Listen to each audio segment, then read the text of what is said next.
Welcome to Treasure Valley Podcast. I'm Chuck. Today's episode is brought to you by LowerGentry Studios. LowerGentry Studios is a film production company that specializes in high-quality productions at a low cost. You can find them on YouTube. They have an upcoming web series that will be released there as well, starting December 19th, 2018. Today I sit down with Wes Grover. He is a friend of mine and an armchair philosopher. We go over a lot of different topics because it's quite a long interview. It was fun chatting with him, though, so enjoy. And we are recording. Sweet. Thank you for joining us. Would you please state your name for all of our fans here at Treasure Valley Podcast? Yeah, I'm Wesley Grover. I'm just going to silence my phone. Okay. There we go. That was the silencing. I'll get so many notifications if I don't do that now. That's a good point. A very popular guy. I'm excited to get my first level of viewership in the hundreds of thousands, so I appreciate you coming on today. Yep, you're welcome. You are going to repost this on your gigantic social media. So you're that following. Good. Yeah. So I invited you on today because I feel like we need to solve humanity's problems. Naturally. And so the questions that I'm going to have today, and I have 10 questions plus a bonus question. Okay. We're going to start small and then slowly go larger and larger. And hopefully, unfortunately, this episode is going to air after the election. So we're recording. That's perfect for me. It's Sunday. So unfortunately, you won't see this until after the election, but hopefully it will inform people's decisions for the next go-around, which 2020, it'll be more important. So make sure you bookmark this. I'll watch it again in November. Yeah. Early November 2020, before that election. We're shooting for retrospective insight. Yeah, I think so. Because then you look back at what happened and then be like, oh, okay, well, there's no speculation here. This is what happened. There's nothing we can do about it, but here's what... This is what we should have done. And this time we'll listen. We'll listen to Chuck and Wes. So, first off, this is very, very localized. What is the best method for fall leaf removal? Best method for fall leaf removal. Are you just going for like maximum amount of leaves are removed, or? Well, I don't know. I think it's kind of an open question. Now, some people would approach this. You said best method, right? Mm-hmm. So best has to be qualified with. Now, are we going for fuel efficiency here? Are we going for efficiency, like speed, the least amount of labor? Because depending on how you qualify best. It would depend on how you answer that. Because some people, like, as soon as you start using, like, a lot of people... So I guess the quick answer would be, what do the professionals do? They use a little leaf blower, right? Mm-hmm. So obviously, a company is going to have the most concern with minimizing injury, maximizing efficiency, et cetera, mm-hmm. and at least doing a sufficient job. Maybe not the best meticulous job possible, but at least a sufficient job. So what do the professionals do? Don't they use the leaf blowers? Usually a leaf blower. Usually leaf blower, but I had two steps. You gotta. Okay. I want you to tread carefully here because I don't want you to throw this podcast into like a pro leaf blower camp because you got to be careful because there are the rake people out there. Well, let's be careful because I haven't qualified my own opinion, and I probably won't. But so then you'd have some people that would be like they use gas, don't they? Yeah, some of them use gas. So some people, that's going to be an immediate concern. They'd be like, well, that's not the best way. You're using gas. That's bad for the... They do have electric, but they don't blow very hard. Right. So then you have range of motion issues. Mm-hmm. So yeah, it depends on the person. It depends on what their goals are and just who they are as a person, what they want out of life, what they want out of humanity in the world. So we got to be very careful about our leaf cleanup I like the decisions. classic rake because there's some nostalgia built in. Yeah. It's not as noisy. You get more of that leaf crunch, which just, I don't know, has more of a therapeutic effect. But then again, those probably aren't the things that a company is typically going to be going for economic return. No, because they're not concerned about their employee for personal happiness. Satisfaction. On the weekend, you have nothing better to do. You just rake those leaves. You get lots of crunch, and you might even find something. If you're blowing, you might not even be paying attention. You might not have to look where you're scraping. That's true. Yeah. Okay. So it's okay. Good. So it depends upon how close you want to be to your leaves. That's part of it. Okay. How in touch you want to be with nature. I like that. That's good. Yeah. Are you ready for another question? I feel like we could have spent more time on that one, but yeah, let's do another one. Okay, cool. How do we fix the Treasure Valley traffic issue? I didn't know there was one. Oh man, it's awful. Are you kidding me? We're talking about Eagle Road. Yeah, well, Eagle Road's bad, and now it's really bad here in Nampa. Let's not broaden the blame. It's an Eagle Road traffic issue, not a Treasure Valley. Eagle Road now has extended all the way through. It's like the backup there is like causing backups through the rest of the. It's just like one constipation. That's the source. That's like when somebody's trying to diagnose a medical issue, and it's like if you end up fixing that, and everything else is just a symptom. Okay. So how do we fix Eagle Road then? That was a really quick. You really got to the cut to the chase on that one. Yeah. I'm not actually just blaming Eagle Road, but it does suck because I lived in Eagle for about a year, and it just sucked the whole time. And then after about like I don't know, like maybe like 8 or 9 or so months, then I was like, oh, I'm gonna start like going a different way. I'm gonna start using State Street. Nah, that sucks too. They all suck. So just because Eagle Road's backed up. Yeah, it's horrible. I made a post one time that was like just joking around. I put it's always 5 o'clock somewhere, ... You immediately start thinking of margaritas and like, oh yeah, this is a nice part of the post. For example, Eagle Road. Yeah. It's always 5 o'clock somewhere. It was a traffic joke. Yeah. Nice. Yeah. And not a drinking joke. And it was different because it's like, it's always 5 o'clock somewhere, location changing, fixed to the 5 o'clock. It's always 5 o'clock somewhere, same location, always 5 o'clock. So it changes the meaning of it, but. Oh yeah. That is funny in 2 different ways. A little humorous spin, yeah. That's good. Yeah. I like a joke that's very clearly explained, too. Just like yours. I just wanted to fall with your deadpan. Oh, earlier we were joking around because my Halloween costume that I decided to wear to the school was a pan, and then I wrote R.I.P., rest in peace, on the pan. And so it was a little bit...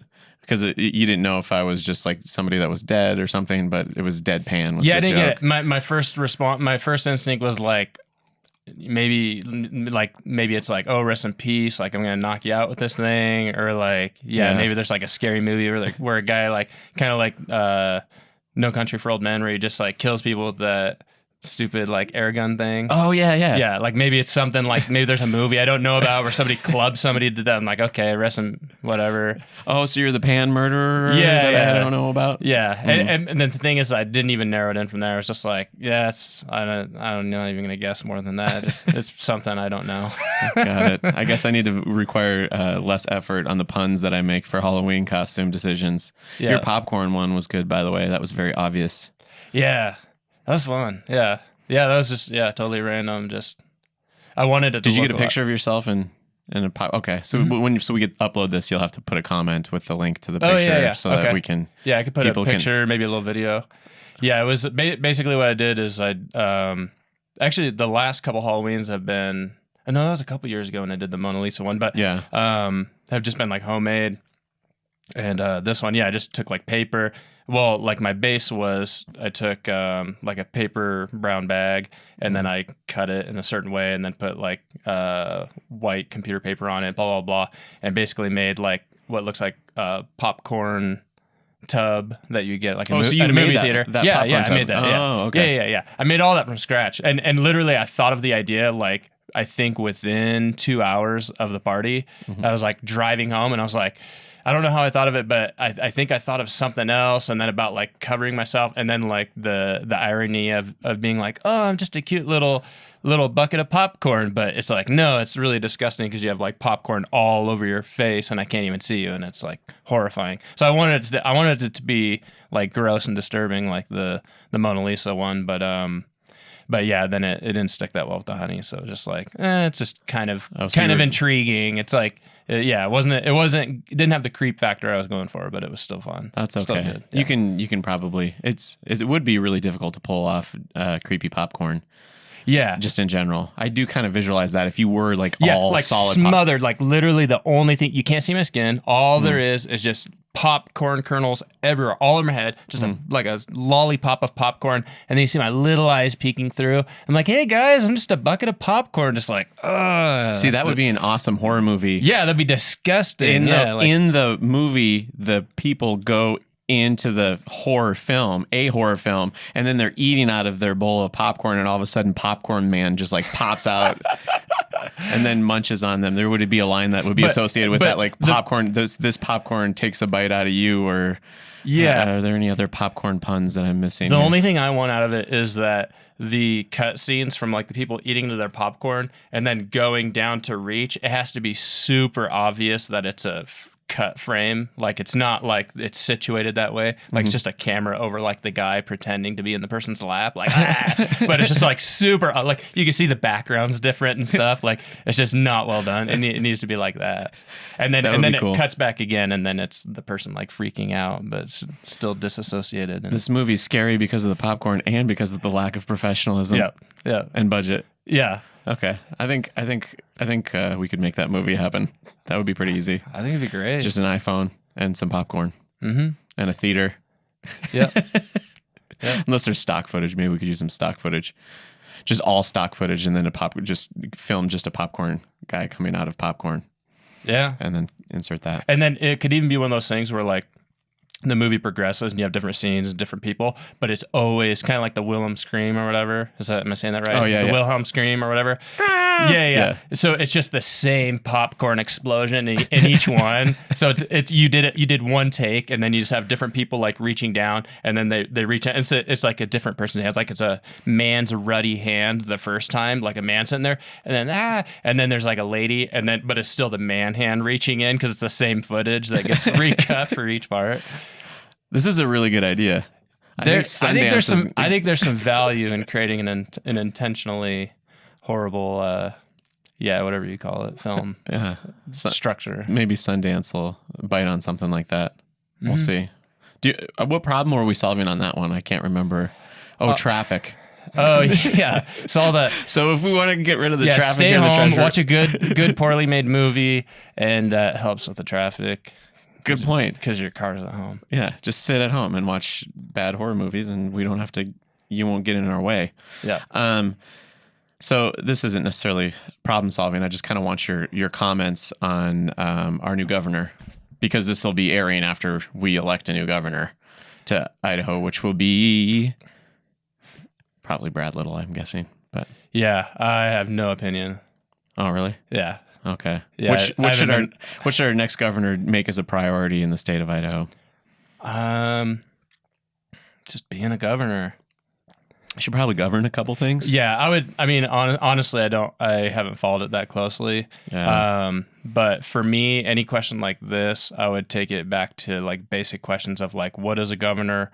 What's the role of a governor? And that gets into like broad, bigger questions. Mm-hmm. Yeah. So I guess in Idaho, I'd never feel like it matters all that much anyway, because it's just whatever Republican person. They literally handed it off this time. I feel like. I mean, I don't know. Maybe does it ever become like a close race between if that is the case? Does it ever become a close race between two different Republicans, or is it always a landslide for one person? I don't actually remember how. Well, what? No, I can't even think of our governor's name. I can see his face. I'm really bad about remembering names of people. Of the current one? Yeah. Is it Butch Otter? Yeah, Butch Otter. Okay. Yeah. Otter. Yeah. So give me 1 point. I would like 1 point, please. Ding ding ding ding. I told you I get that right. Okay. It's fantastic, dude. You can't. I already have a question coming up about Trump. So if you start doing your Trump impersonations now, then you're gonna cut the surprise. It's over. It's more of a Jimmy Fallon Trump impersonation. Impersonating Jimmy Fallon. He does it perfectly. He does it perfectly. So I just do what he does. Pretty much. Yeah. I think Otter won in a landslide against his Democratic. Okay. I'm pretty sure, but yeah. Anyway, we don't have to talk about the governorship because there are other important issues in Idaho. Like, what agricultural product should Idaho focus on second? Is first potatoes? I mean, yeah, we can't lose any focus on that. There would be so much disappointment. Like, what happens if all of a sudden we become known for? Is this an intentional setup to comment like about marijuana? Oh no, no! Is that where your mind went? No. Okay. I just assumed that's where your mind went. Oh no, that might be a good one. Yeah, obviously it'd have to be legalized, or maybe they would start with hemp or something like that. But I could see that becoming like a big field. Like if that was an option, I could see that becoming like a big field. I'm assuming it would grow here, right? Because it grows. It's just a weed. Right. You can grow it almost anywhere, I'm pretty sure. Pun intended? Yeah. Well, no, in the Dakotas they had we called it ditchweed. Oh, okay. And what it was like when people were like throwing. Right. It's not like you have to cultivate it, right? Like No. it's not like, oh, these precious tomatoes or something. It's just... Well, I think they do to make sure that like if you're trying to get the Probably, drug out of it, then Yeah, you yeah, have to yeah. like grow it with intent. Mm-hmm. But then like when people would get pulled over, if they were trying to like hide their weed, then they would chuck it in the ditch, and then the seeds would start to grow, and it's kind of like it's a weed. So Right. so you would just run into patches in the ditches in the Dakotas of every once in a while you just see it was just marijuana just growing Right. in the ditch, and people would come through obviously and clear it out. And I don't know if the cops did it or what, and then some of the dumb kids would try to smoke it, and they get like a nasty headache because it wasn't like grown for the Gotcha. THC effects. Okay. Yeah, so it is. So they're just getting like campfire lung or something. Yeah, exactly. If that's even a thing. Yeah. But when teenagers are doing it, they probably thought that they were, losing their minds, because it's like, just like when they give them non-alcoholic beer at the frat parties. They did that study years ago, and all the fraternity brothers started acting crazy because they didn't know that there wasn't alcohol in the beer, but just the social pressure and the social situation, like they just acted drunk anyway, and they thought they were drunk.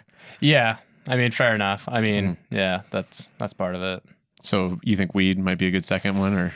Realistically, yeah, in the sense that, like, aside from legality, I mean, obviously you'd want to do it if it was legal, but I mean, that's like almost a separate conversation in a sense. But if you're talking about economics, then it would make sense that, yeah, if on the premise that it became legalized in some or all capacities, anything ranging from like hemp or basics, substrata, whatever you want to call it, of the cannabis plant rather, all the way up to the use of like the THC and all constituents of it.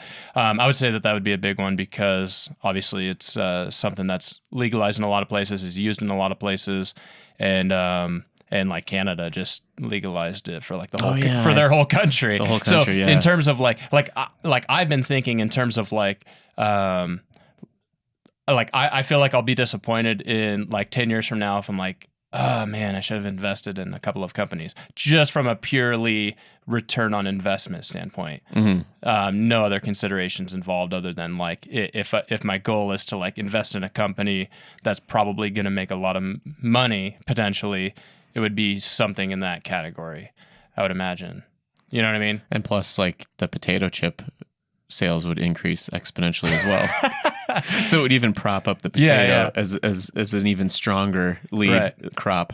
And this isn't me saying I'm guessing.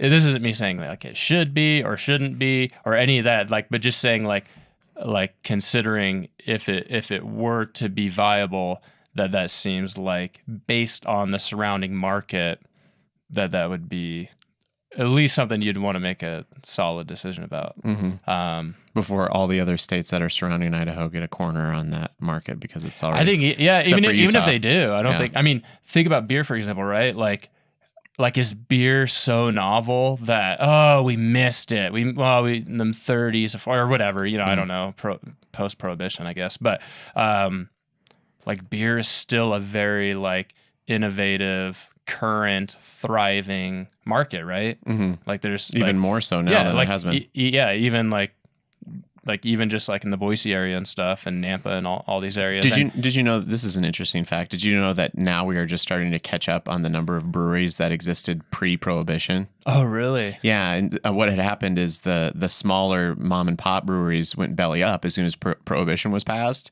but then the larger companies started brewing the non-alcoholic beer, and then they went into like sodas and things like that. Mm-hmm. And so then they grew and expanded, and then went into different areas, obviously. And as soon as prohibition was repealed, then they were ready to jump into the production right away, and they already had a corner on the market.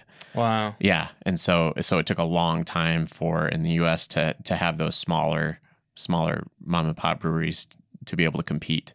Because obviously, there's a documentary I was watching recently about the shelf space issue, and you would actually know a little bit about that since you work for a company that. You mean like an alcohol distribution company? Yeah. So because I was watching a documentary where they were talking about the competition for shelf space, for different companies because it's like a big deal, and so the big breweries are the big national breweries are trying to basically squash the competition by purchasing as much shelf space and display space as they can inside of the big grocery stores. Right. And even recently, I noticed Walmart quit putting any microbrew in their cold storage. Oh, really? Yeah.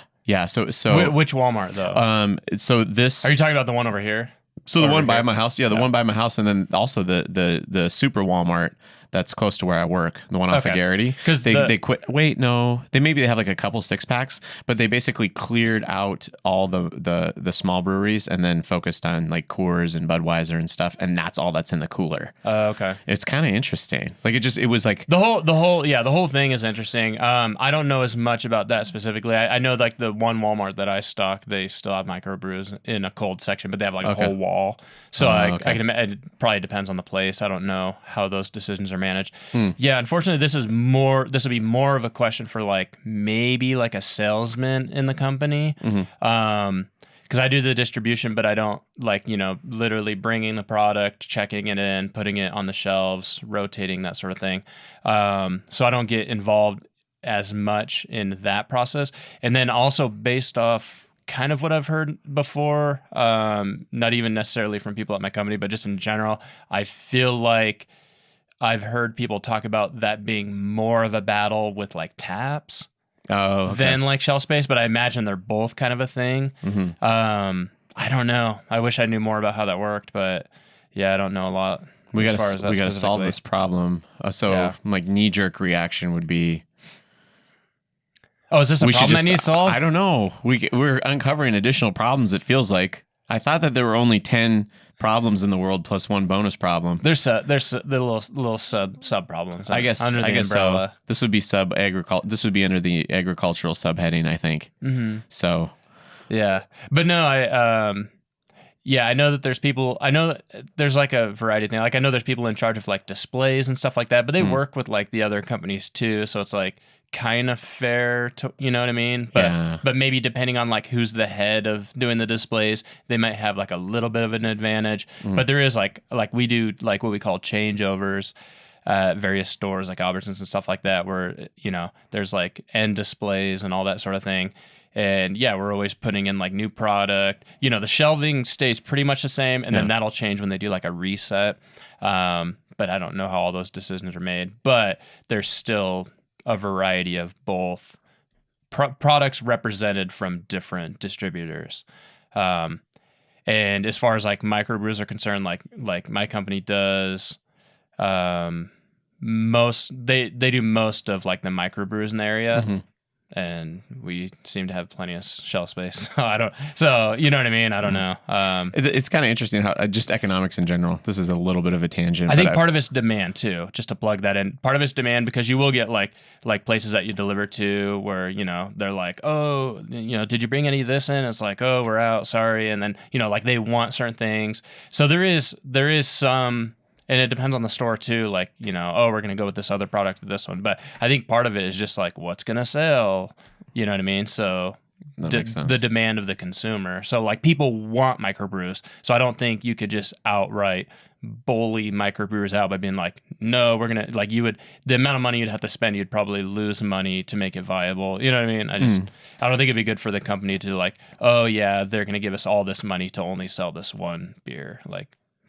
But yeah, I'm sure there is some play in there. I just don't know the nuances. I think that's a good answer. It's not. They're not trying to take over all the beer. Then the big companies. But I have heard from people that like that there was like, I don't know, maybe the early days were different. You know what I mean? So it could depend, but yeah, I'm sure there's more to be unpacked there. I don't know, but I feel like it was like some places where you have very limited capacity, like bars with tap handles where it's like we literally only have room for 10 kegs, then I imagine that's where it would have to get a little more dicey, but I don't know. I mean, there's very few places I've seen that are like predominantly one distributor.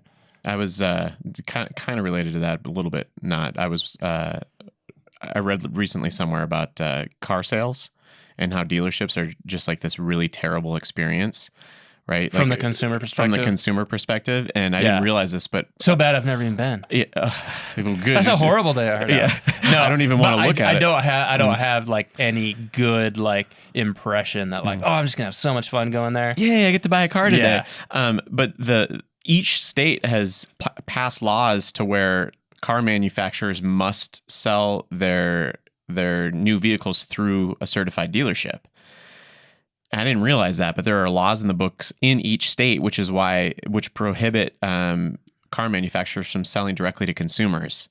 And so these car dealerships, and there are all these rules and guidelines that have passed, and that's why car dealerships pass hands from generation to generation, and they even like limit how many car dealerships can be in certain areas too, so they don't have to compete. Who limits it? The laws or like the laws? Yeah. Weird. I know, isn't that bizarre? That's weird. Yeah, and so that's why that's a possible reason why car dealerships are just so awful, because they don't have to worry about anyone else like coming in and figuring out a way to like make customers happy. They're just trying to squeeze the last little bit of money out of everyone. Plus, it's like a forced middleman. So I'm sure car manufacturers would rather be like, here's our car. We're going to cut out the dealership, and since basically they're selling a product that's shippable by definition because it's on wheels. But I feel like there's still competition in the sense that like if I'm like, oh, you know, like a Toyota RAV4 looks like a cool car, a Subaru looks like a cool car. Like if you have like this variety of vehicles that are like, oh, those all seem like they'd work for me, and you know that like you've heard, you know, bad stories about several of them,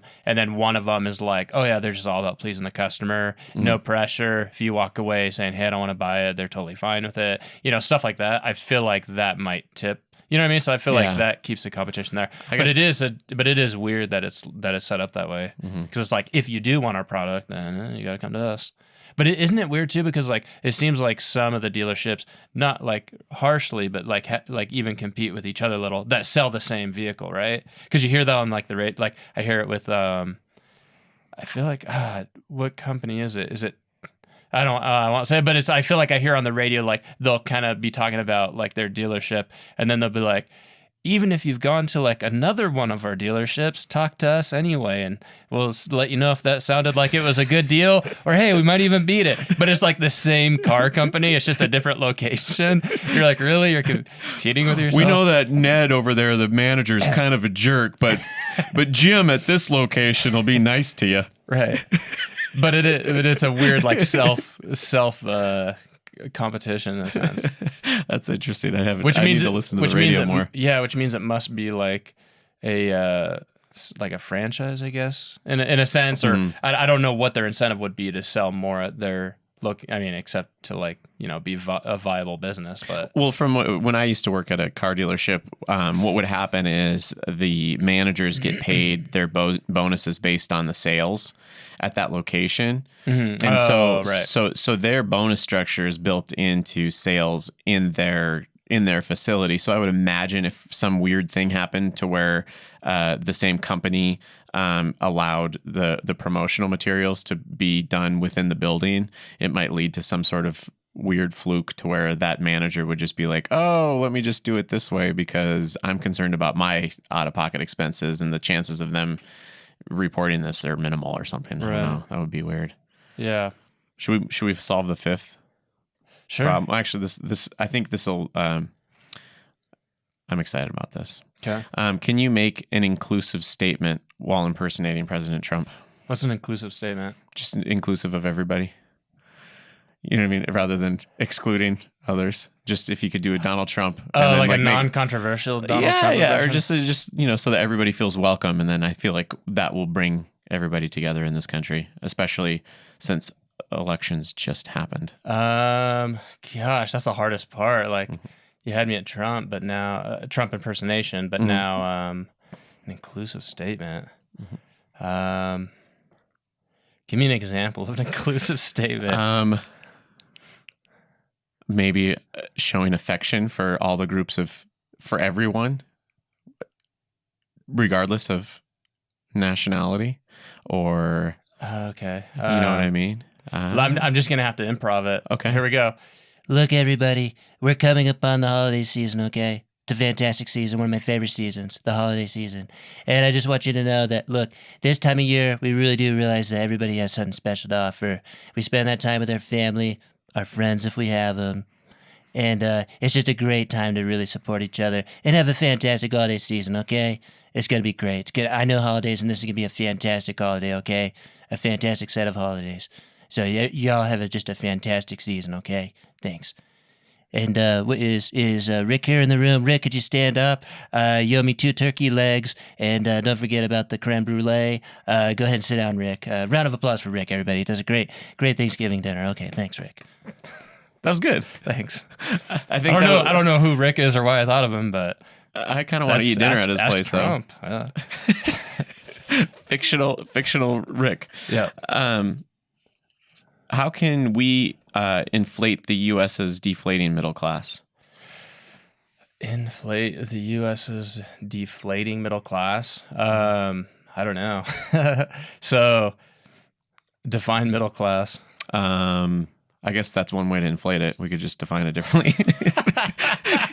Define it by something that's of greater populace. Yeah. Middle class is, instead of income, we'll just call it 60% of the country. So is middle class defined relatively?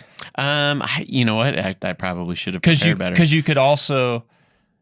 I think it has to do with the income divided by the household. You know, and I think it goes as high as like $100,000 like per person, you know, per adult.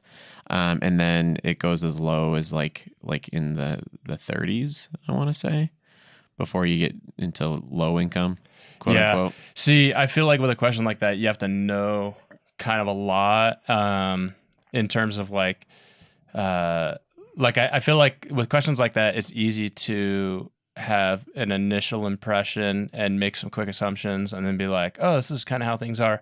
But like I heard, I'm not going to be able to quote all the parameters of it, but just one snippet of a type of a thing that might affect a question like this is like I heard Thomas Sowell talking about how like in like some interview back in the day or whatever. Who's Thomas Sowell? Thomas Sowell is like an economist. Oh, okay.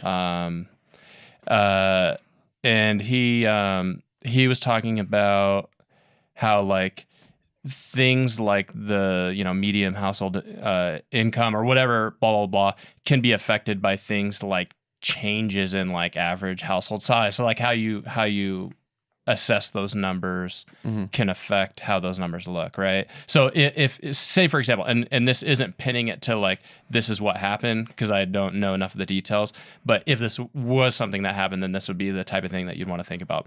So say that the average household size is like 6 people, and then you're like, okay, and then, you know what I mean? Like multiple adults or whatever, or 2 adults and multiple kids or whatever it is.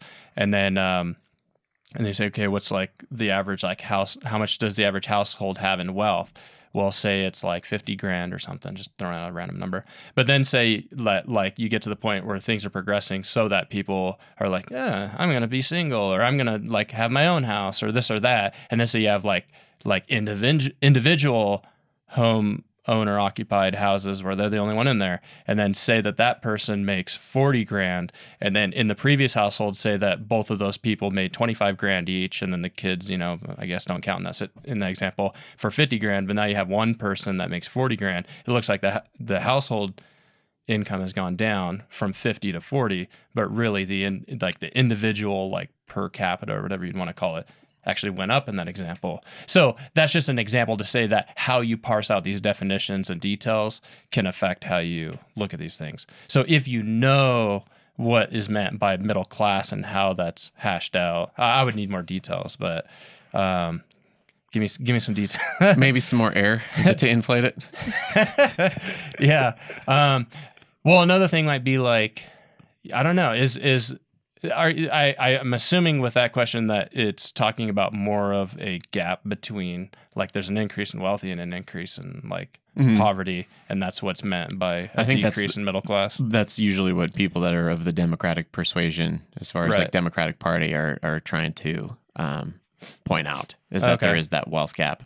I'm pretty sure. It very well may be the case. Yeah. I haven't followed into it. Like I'm recently converted from a a socialist type perspective to a libertarian type perspective, like minimizing government. So like a few years ago, I was a little bit more in the know on some of those statistics. Oh, right. Okay. You know, because it seems like a lot of times when you're trying to top down process, when you're trying to top down fix problems, usually it's about massaging numbers or trying to implement a policy that will have a mass effect that'll swing things. And so I was just especially with numbers, because you could have it be like,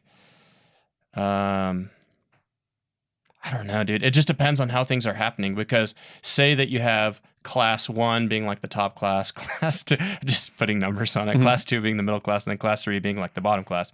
So you have 1, 2, 3, and say that over time all of it has shifted up in wealth, but then you get maybe a larger gap in, I guess it doesn't help that I'm using my fingers, but say that all 3 categories shifted up in wealth, but then you have to the point that the bottom class, the number 3 in this example, is, you know, some significant amount above where they used to be, and then you have a decreasing of the middle class. So you have more rich people, more poor people, relatively speaking, in this example. But then the poor people are more wealthy than poor people used to be considered as poor.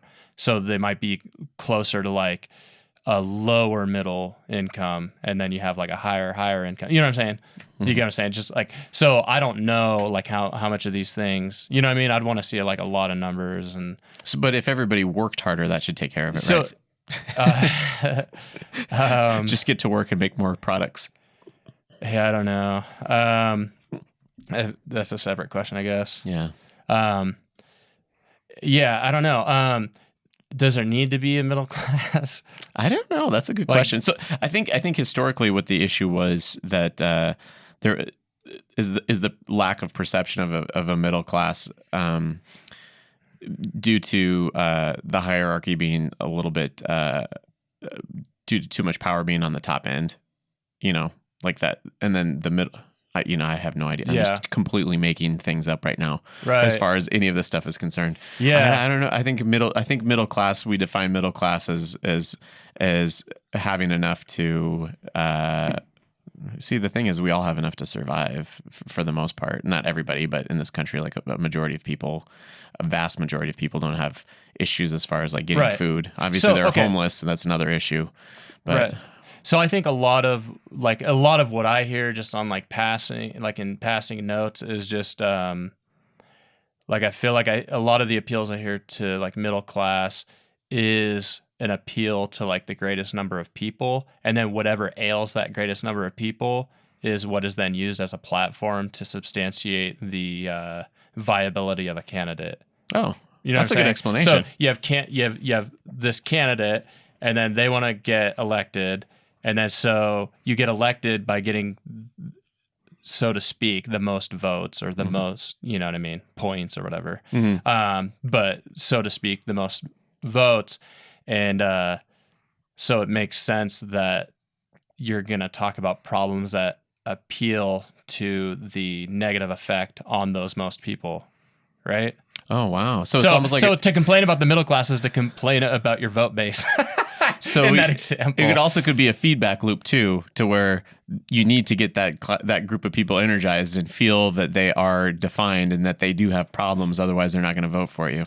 Right. So and I'm not saying that that's necessarily what's happening. But. To increase the middle class, we have to increase the number of issues that we have that politicians are attuned to, and then that way more people will respond and then vote for that politician and continue to increase the class and the problems that they have at the same time. I think that's how we do it. Yeah. I don't know. I wish I knew more about it. We can go on to another question. Oh my God, I want to solve this one. I think we just did. Did we? Yeah, just give them more problems. As long as you can identify the problems, because people aren't going to vote if they're not called to action. And in order to be called to action, so part of the problem that is annoying. This is another thing I heard Thomas Sowell talk about a little bit, and then, again, it's not going to be verbatim, but is like this positing of class against class, right? But then like there's this little video called, I can't remember what it's called, but anyway, it's about it's about him talking about the 1% and like the 99% or whatever, you know what I'm saying? And but he talks about like how a lot of times people think of the 1%, like the highest rich people, as being like a fixed class, and then they become like a target, like, oh, you're this fixed class, and then they become like, we're blaming you for this. Again, there might be valid points there. I'm not saying there's not, but the concern that he brings up in this example is that so that's not necessarily a fixed class. He's like, what's one way that you can become part of the 1%? Oh, if you live in like, I don't know where it was, like San Francisco or LA or something like that, just sell your house. There, now you're part of the 1% for that year. Congratulations. You probably won't be part of the 1% next year, but you're this year. And so it's like, you know what I'm saying? So it's like, you blame the 1%. Well, it's like people can pop in and out of the 1% all the time by having a big boost of income or something, or selling your stocks or something. It's like, wow, you're part of the 1% now. And then next, you know what I mean? I was in a conversation earlier today about the whole categorization of people and how it's getting like, we're getting a lot of different subcategories. And then we should probably be very careful since we're both white males, but I'm just going to go ahead and start talking about I wore a cup. That's a good idea. I have. Do you just wear one now from just all safe. the time? You never know what might happen. I mean, again, typically with things like this, there's things to be sympathetic to. There's legitimate concerns brought up. I'm all for like being more sensitive and attuned to like systemic issues that hurt other people. But I think there's a lot of concerning activity going on too. It's like, people are people, man. Like you're trying to blame people in a categorical manner where it's like somebody does something and then you define their action as this broadly like what would you call it? Like as like a broad broadly pervasive within that group. Is that what you're kind of going on? Yeah, like you're categorizing it as though they're part of a group. I guess I can't think of like the term. Like it's like, oh, you're being like this kind of a person. It's like, well, I'm also like an individual making an individual choice. Yeah. Like so it'd be like if we were at the bar and we were drinking and then we were just being obnoxious jackasses or something, and then it's like, oh, you drinkers. Yeah. Like, yeah, I know a lot of responsible people who drink and have amazing conversations and contribute a lot to the festivities of the night. And then there's also people who suck when they drink or when they don't drink. So, you know what I mean? The annoying part is like you take one part of somebody's poor behavior and you extract a symbol from it that associates them with other people who are problematic. And then you say, oh, you such and such people, It's really funny that before you came over, I was reading about a statistical analysis of basketball players because they were trying to find out if the Golden State Warriors have a hot hand, but she's like holding thermometers. Yeah, exactly. Ooh, warm. But so they're performing really well. They're playing really well. They're making a lot of shots, right? And so all the people in sports tend to like go after the person that's quote unquote like hot. Right? If they're on a streak, they're on a win streak, blah, blah, blah. But statistics have shown there's really not that much of a difference on the next iteration. What your odds don't increase or decrease whether you've been like winning a bunch in a row or losing a bunch in a row. It's still a new, Right. And the thing is like people have this it's not laziness. I think it's innate in our neurology where we find patterns extremely quickly. Yeah. And so we come up with a fast solution to what we think is happening. It's almost like superstitious, and I think we do that with our group identities as well, as we see somebody and we can make a quick judgment based on how they appear to be similar and categorize that with like maybe the 2 or 3 other people that we've encountered before, when really we need to know what the behavior is like for 100 people. Right. Before we make those assumptions. But anyway, that's kind of, I think that might be just innate human nature. Like if we are at a place and we're being loud and obnoxious for them, and we also are having a couple beers, people, if they have a certain experience with certain people, they're going to be more quickly to attribute it to us or attribute it to the alcohol, or what I mean. And that's not to say that there can't be those patterns, that it's not like, oh, well, statistically people are more like this or that based on these certain parameters. That's very well a possibility. But I don't know. I see a lot of like annoying stuff with all that, but I mean, I'm sure there's legitimate stuff too, but it's just like, if you're looking for problems, a lot of times you find them, Right now it's so great. I love Facebook. It just makes me, because I get that on my news feed all the time, and everybody gets so extremely upset over things, and it's, I don't know, and then also I think there's a sense of it's out of control, and especially with Trump as president, a lot of times I think people think that there are those out there that might be out to get them secretly. There's a lot of people that are covertly racist and that type of thing, and it's probably true, but there's like a lot of boogeyman stuff going on right now. It's almost like the Salem witch trials. Yeah, and then there are people that are doing. Yeah, the weird part is the coupling of it with these generalities. Like, it's like, white male privilege. I'm sure there are some concerns with that. I mean, it's just like in Malcolm Gladwell's book, The Tipping Point. Is it The Tipping Point or Outliers? Where he talks about like tall men and like how or tall people or whatever he appeals to, and how they might be more likely to get to be leaders or this or that or something. Oh yeah, do you remember what I'm talking about? I haven't read that book, but I am familiar with psychological studies. As far as I mean, it is true.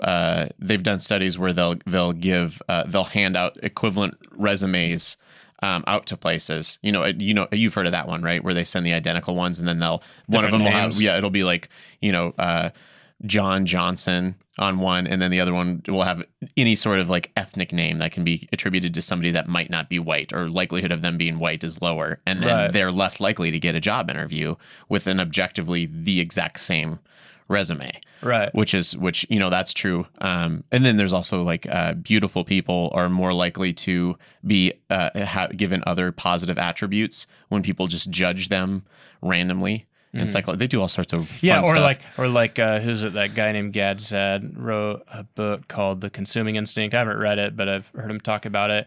And I guess it discusses some studies where like one of them might be like they have like a girl, how tall do you think this guy is? And then one versus like him stepping out of like a regular car versus like stepping out of like a really nice expensive car. Oh, and yeah, the one who steps out of the expensive car, they just assume he's taller. Yeah. You know what I mean? So these weird associations like that. But that's like part of this is part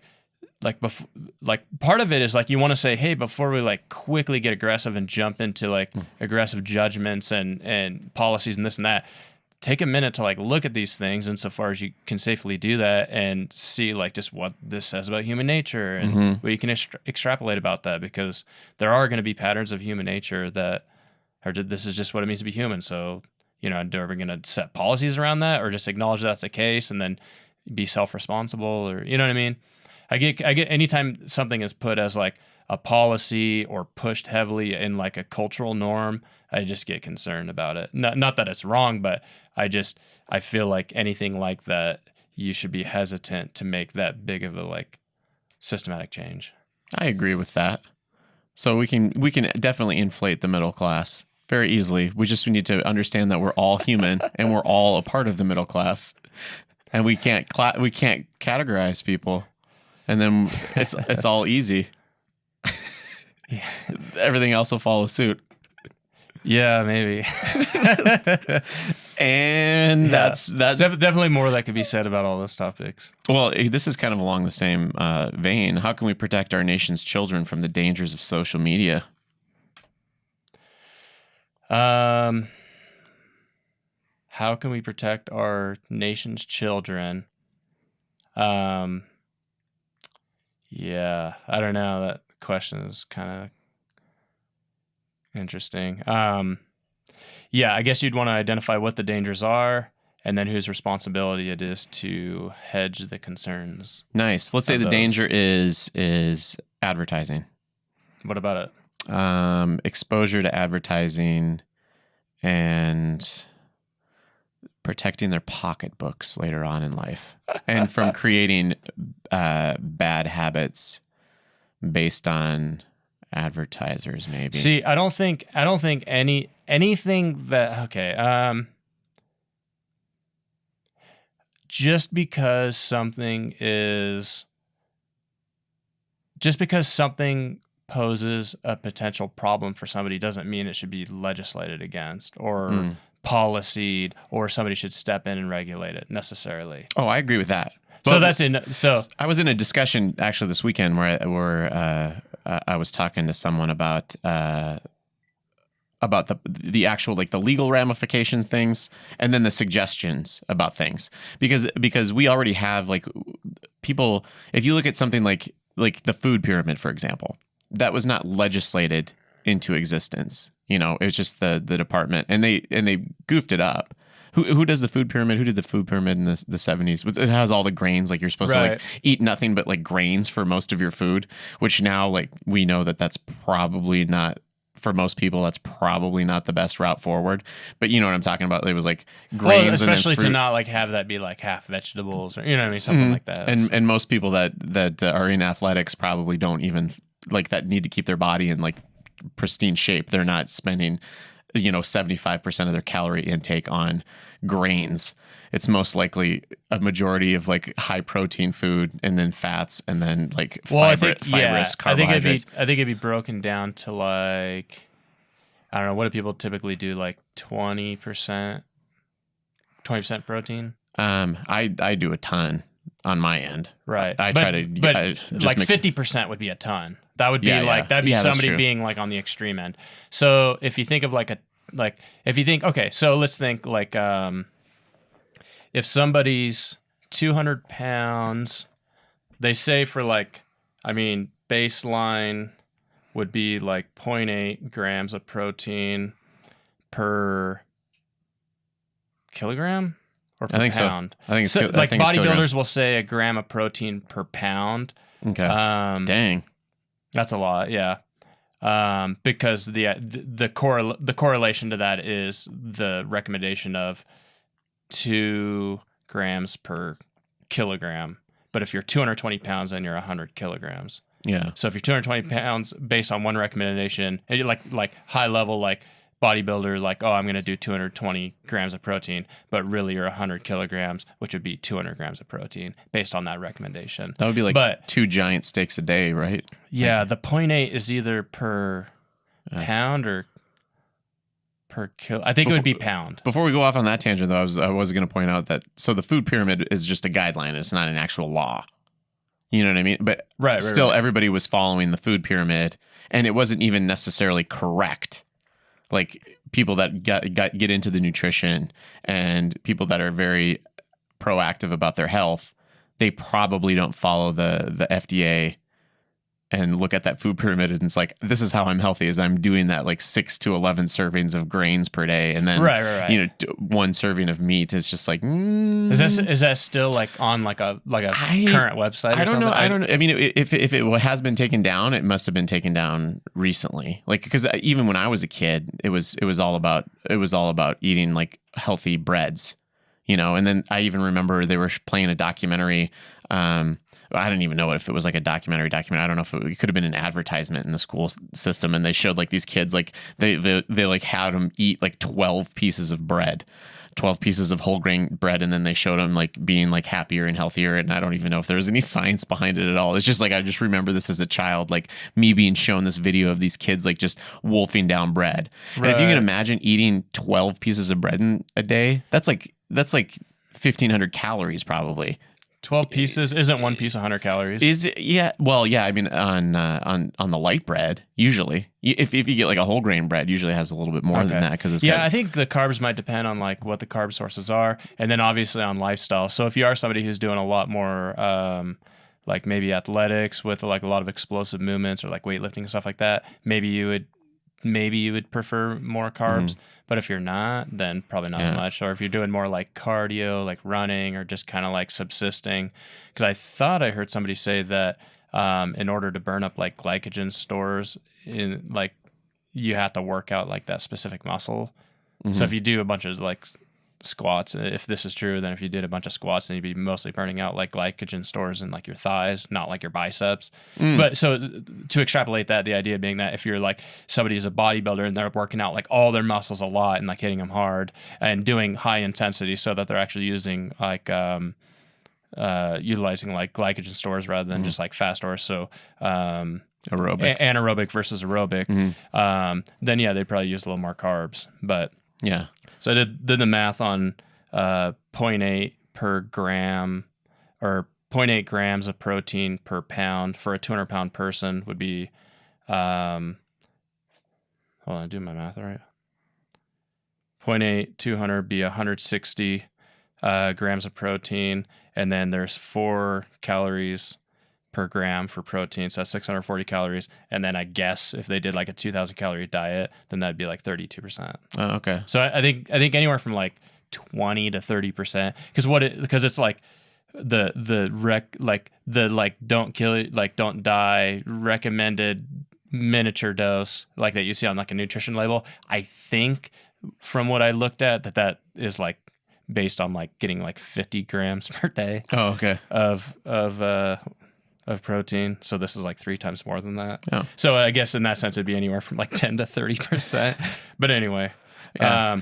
Yeah. So I don't think you have to legislate these things. Yeah. You know, I think carbs would be like 35%, people will follow guidelines that are given them by any type of authority figure. For the most people, to whatever authority figure they look up to, they will likely follow whatever guidelines are just given them. It's like a human shortcut. Yeah. So how do we get these? What would you recommend we tell people about the kids to protect them from social media? Oh my God.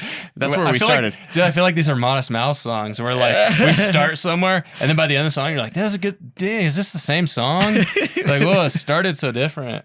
But it's the same song. As long as it starts and ends within a segmented period, it's the same song. So this is the same question. It's all relevant. Yeah, it is. I think it is, because the food pyramid goes right into social media. Because questions are simply segmented not by content but by duration.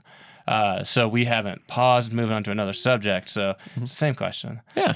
So how to protect the kids from... Because you said you got to be careful with loss. It's based on the assumption that you should protect them. So if somehow you've proven that that's the case, then you can answer that question. But I wouldn't assume that.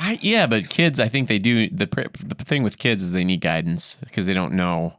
And if you're not guiding them and how to deal with the information, I think the likelihood of them being able to successfully learn how to navigate it themselves is lower. Because they do get maybe guidance and some parameters and stuff like that. I don't know, man. That's there's a lot of questions to address with a broad question like that. I mean, I don't have kids, so it makes it, one thing is like it's very hard for me to like put myself in that mind frame of like, oh, I actually have somebody who I want to like protect from these concerns. But yeah. The advertising thing is the part that throws me off. I don't really. I think the advertising. So you're not talking about like any like racy content. You're just talking about like just advertisements. Oh no, just the addictive nature of the. I mean, I was. That was like I was watching. And everything. I was watching. Have you seen that show Adam Ruins Everything? No, I think I've heard of it. I got hooked on it like a few weeks ago. Oh, that's the guy who like exposes like all like the thoughts behind like advertising and stuff like that. No, he just takes a subject. It's kind of like okay, so it rotates. And then he just tries to like pull apart facts on it. Oh, okay. And so one of them what's it on? It's on Netflix now. Okay. I think originally it's on like True TV or something, or maybe, I don't remember, but anyway, you can, like, the first season is on Netflix now, and there's one in here, and actually I think that's where I got the stat about, he did a thing about car dealerships too. Oh, maybe okay. it was, he talked about cars in general, and that's where I got that thing about the car dealership. So I want to give credit to that. Right. And then this one too. No, I forgot what I was talking about. Oh, advertising. Mm-hmm. So he claims that, and I think it's actually cited. So you have to go on their website though, and then check it, because he like puts a source like on the frame when he's talking about the subject and the advertising. Apparently they track people. The advertisers now, like on Facebook and like Google, can like target you, and if you're more likely to buy things, they can, like, let's say that you. I think the example used was something about like if you're like a hamburger addict or whatever, they'll monitor you going into Burger King or McDonald's or whatever after having shown you an ad, and then Google or Facebook or whatever will then go to that. Right. You know, McDonald's or Burger King and be like, oh, we have this many target users that you can advertise to, and look at what that's done to your sales because we watched them go in and out of your store X amount of times when we ran this campaign on their phone. And so it's such a direct way. It's a little creepy. I guess it's yeah. In that sense, yeah. We give up our freedom though when we sign on to it. Maybe, yeah. I mean, yeah, there's some like legal consent, but yeah, so the three things that I would think about: one, when it comes to kids, I'd be less concerned about hedging them from like overspending and blowing their budget, in the sense, because it's like kids already have kind of like a limited budget. So in the sense of like, how do you protect them against it? You just like let them have the budget that they have, which is very minimal. So they could like spend so much money anyway. I'd be more concerned about adults who can have access to credit and can accumulate a lot of debt. I don't know that kids really do that, right? Because you have to be like 18 You or have to something. be 18, which is still pretty young for a credit card. I know of a lot of people, and I've made mistakes on that one. And too, like when you're that young, you just don't know what the heck's going on with that amount of money. Well, and how long it takes to pay back, and then how much the interest affects you and stuff like that. Yeah. So I think in terms of what you said, the second thing about how an advertisement influences them. So I think that there would be more of a concern of like it affecting the types of decisions that they're already going to make. So you'd have to extrapolate that. And that could, I don't know, that'd just be anything from like eating choices and stuff like that. But I think one of the, I don't know. So like if it's in terms of like what a parent can do, I don't know, I'm not a parent, but my approach would be like, I think if you're genuine and you make choices that are good for yourself, and when you make choices for your family that are good for your family, and like being authentic and like maybe explaining why you make choices that you make, then that's like probably one of the most powerful things that you can do, versus saying like, don't do this, or I'm going to prevent you from doing this or that, because that's something that you can only sustain until they're out of your control. And to some extent, they're not always going to be entirely in your control. So in that sense, just being like an authentic role model would be a big thing. Just like, you know what I mean? It's kind of like if you have like roommates or you live with somebody, and it's like, yeah, every now and then I'll be like, hey, you know, do the dishes or whatever. But at some point it's like, you need to be like, I'm just doing these things and I'm going to do them and do it right. And that's just my example, but I'm not even doing it just to be an example. I'm just doing it because that's like a healthy way to do it, or you know what I mean? Like a viable way to do it. And then that's at least one step for people to be like, oh, you know what I mean? To see like an example of somebody doing it well. But if you live with somebody, you're both in debt, both of you don't do the dishes, then that's kind of like really hard to like see another example of it being done better. So at least being aware of the option, you know what I mean? So that'd be one thing. But the third thing that I would think about would be, I might have forgot.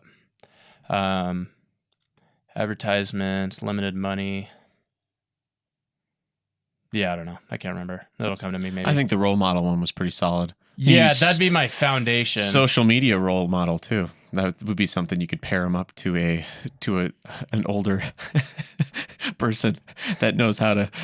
That's probably a little bit scary, but social media role models. This is the correct way to make your posts online and be respectful. It's so dorky. It'd probably have the opposite effect, but yeah. No, I don't know. But my other thing is just I would just be curious to think about like what the actual limits of influence are. Like, yeah, there's definitely a role of influence. It definitely makes a thing, like an impact.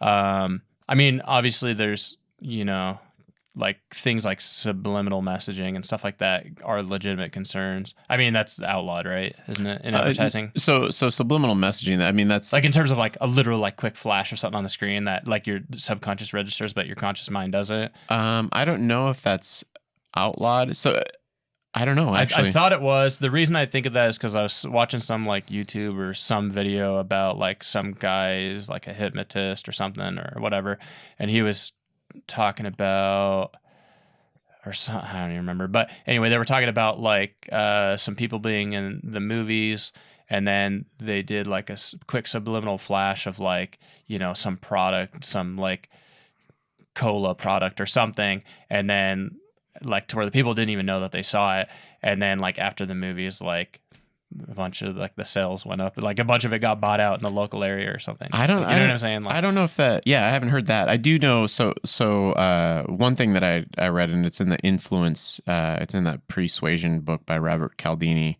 And did you read that one? I'd like to. I'd like to. I still want to read that other one. Yeah. So anyways, so he at a wine shop, they played German music in this wine shop, and it increased the German wine sales by like 10%.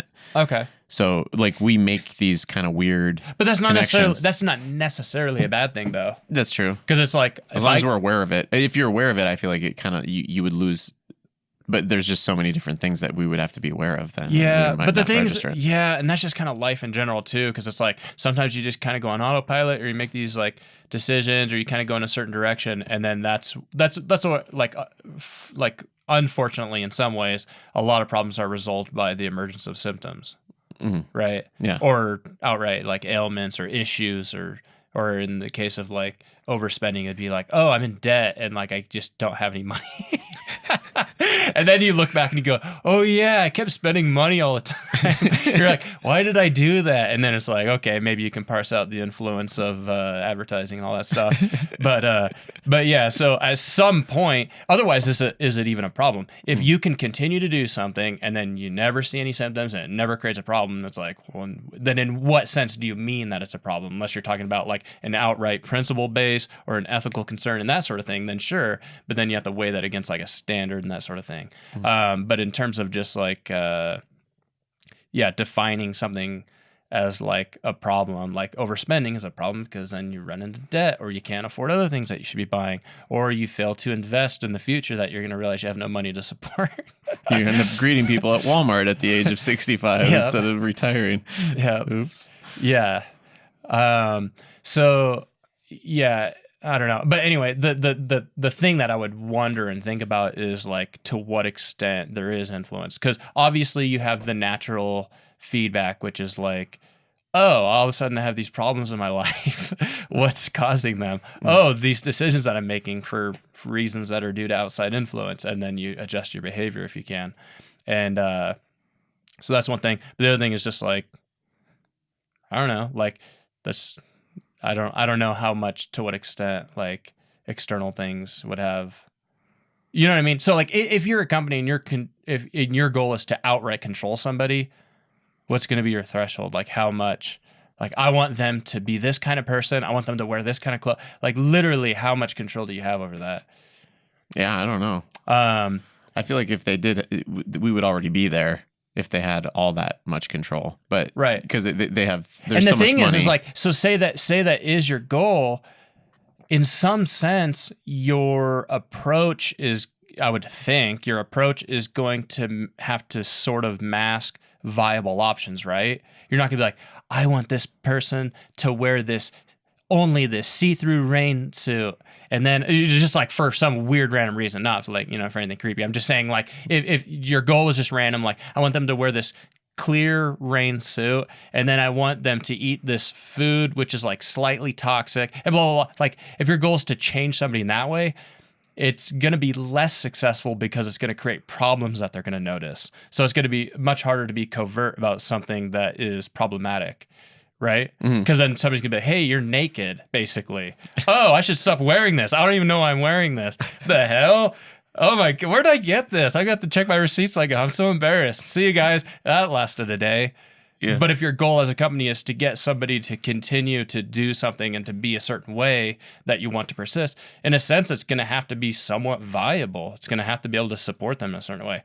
Which can also be concerning too, but I'm just saying like, you know what I'm saying? So their standards have to somewhat meet with like naturalistic standards of like what's good for a person in a sense. I don't want to overspeak that, but you know what I'm saying? And then just like, push a little bit slightly to the left or to the right based on whatever is more profitable. Yeah, well, because obviously some problems and symptoms don't occur until like way late in life. I guess you could take like smoking or like bad diets and that sort of stuff. So that falls out of this immediate like kind of responsive category that I'm talking about. It's like, oh, like 40 years later, damn it, like. Well, that's kind of interesting way to think about it too, though, because like the smoking thing took then a generation. Because now, when I was growing up, a lot of people, like not a lot, but it was still not There's uncommon. smoking and non-smoking sections. Yeah, exactly. Or I remember some that as a people kid. some houses were smoking houses. Like you go over to some of your yeah. friends' houses and like their That's parents very rare smoked. now, and yeah. now you don't even. Yeah, that was a lot more common. And then so And then there those was the people pull tabs where you put in like 75 cents and pull or whatever and Yeah. pull like a knob and then your cigarettes fall out. Yeah. Like a soda machine. They had one of those cigarette dispensing machines. When I went to visit, it was in Haley, Idaho, and it would have been in 2010 probably. Okay. So they still had that in 2010 in Haley. I want to say wow. right around there. Yeah, they had one in there, but it was really funny because Is it not took- legally prohibited or how does that work? Well, it was inside of a bar. Oh, and so so you I- had to be old enough anyway. Yeah. Okay. But it was really funny because it still only took like quarters.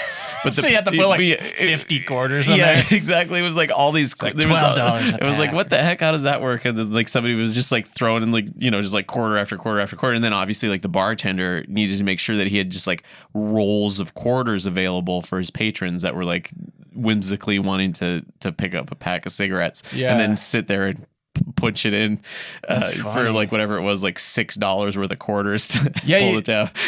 Whatever. I mean, it's Kind of funny. as long as you got the capacity for it, it's Oh. kind of funny. But yeah. So you ready to move on to global warming? Gosh. Who should we hold responsible for that one?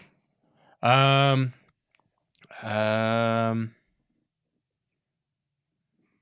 don't know. Global warming. Yeah. I want to blame So it depends on what you mean by that. Like if you saying who should we hold responsible for it? If you mean on a legal basis, that becomes a really difficult question. If you mean on like just a pragmatic like who done it, like who caused it, then that's kind of a different question too. Let's do who done it. Oh, I have no idea. Oh, okay. I guess. Well, I guess what I would say is it's not a topic I've researched very Okay. much.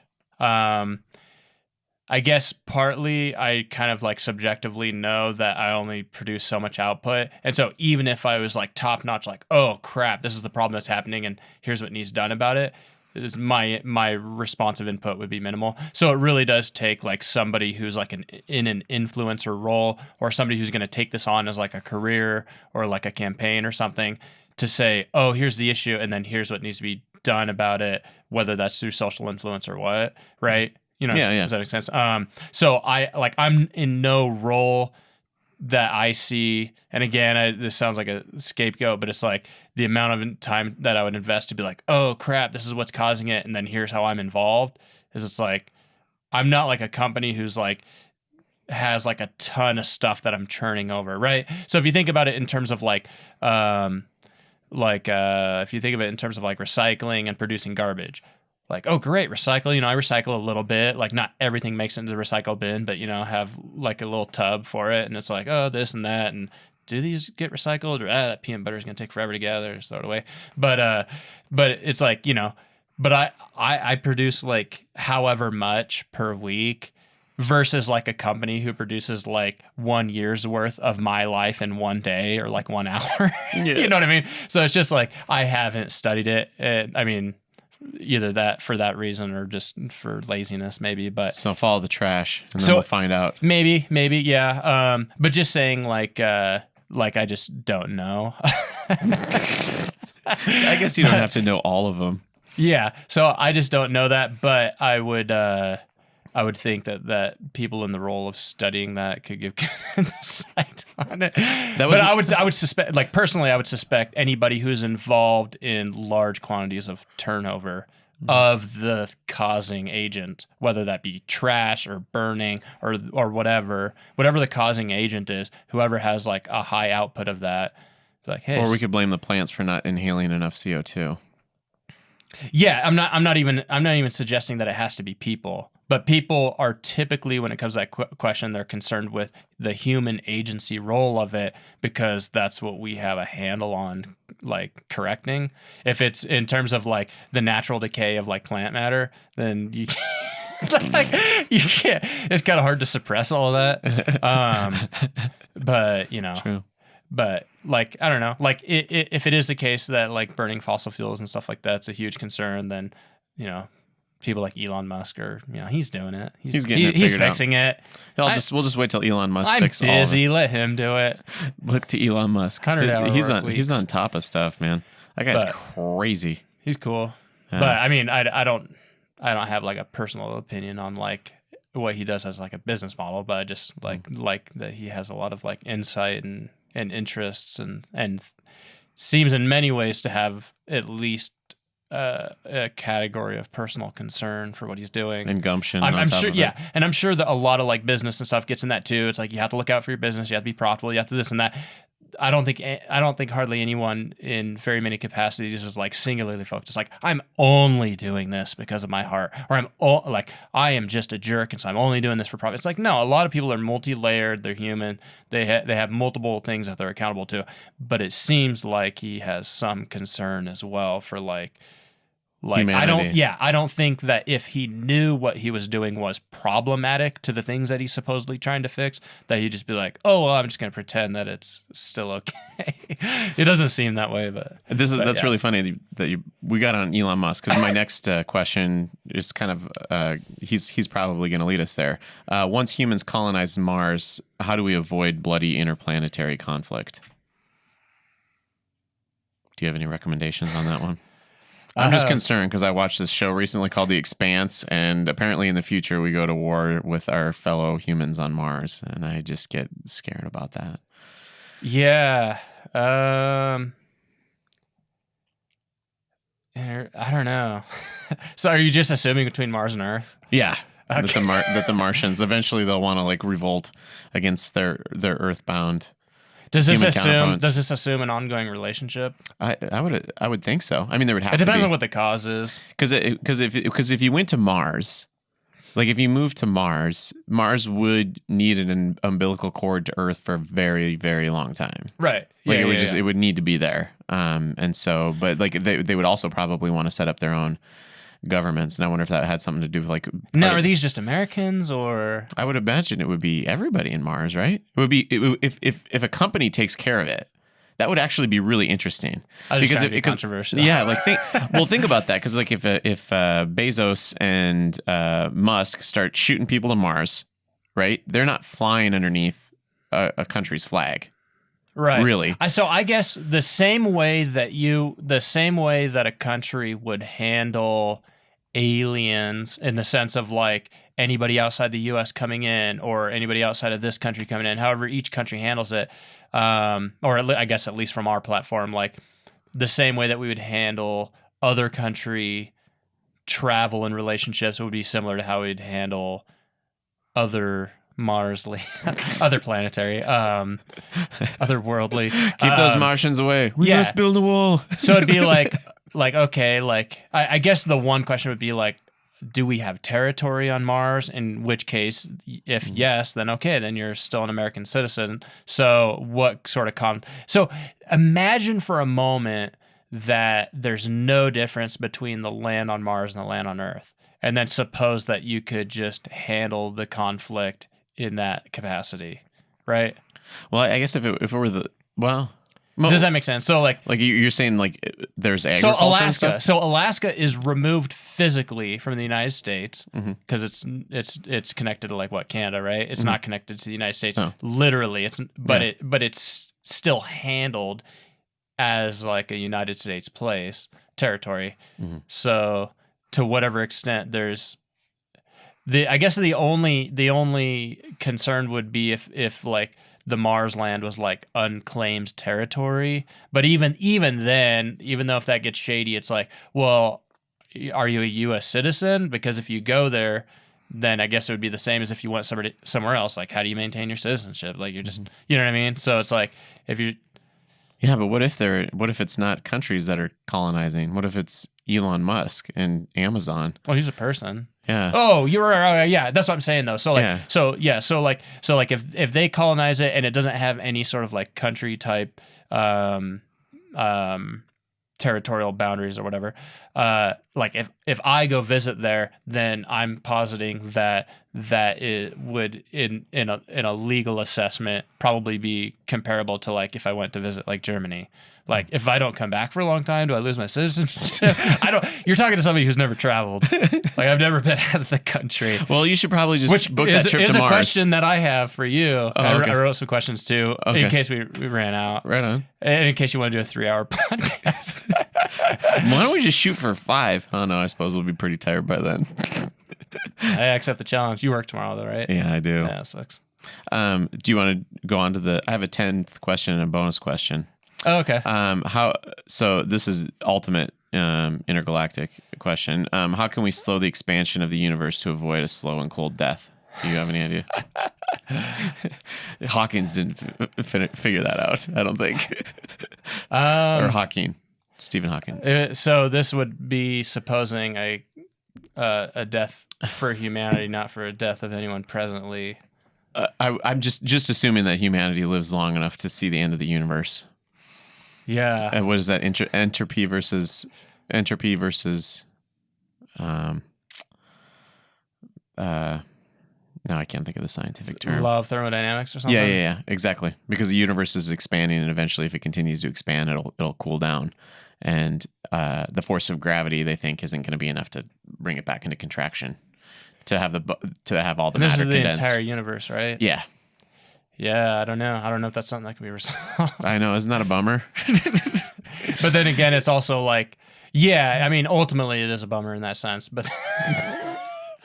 But then again, it's like you have it's an extrapolation of like, or maybe not an extrapolation, but it's like you have a localized demise, which is like, oh, I have no evidence of anybody that I've observed, I've heard of in the immediate realm living longer than like early 100 years old. You know what I mean? So it's like I have a localized demise, which is like my own timeliness, and then this is just like it would be in a sense extrapolated to like, oh, like the whole world. So in that sense, it's like, do you apply the same principle of coping with like a human demise to like a worldly demise? It's not to undermine the devastating nature of the concern, but yeah, it's obviously I haven't like thought about the problem in that sense of like a resolvable issue. Yeah, I know. I figured that you hadn't, but I just wanted to throw it out there. The bonus question is a little bit more up your alley. Okay. What are some good activities for a small party of 10 to 20 people?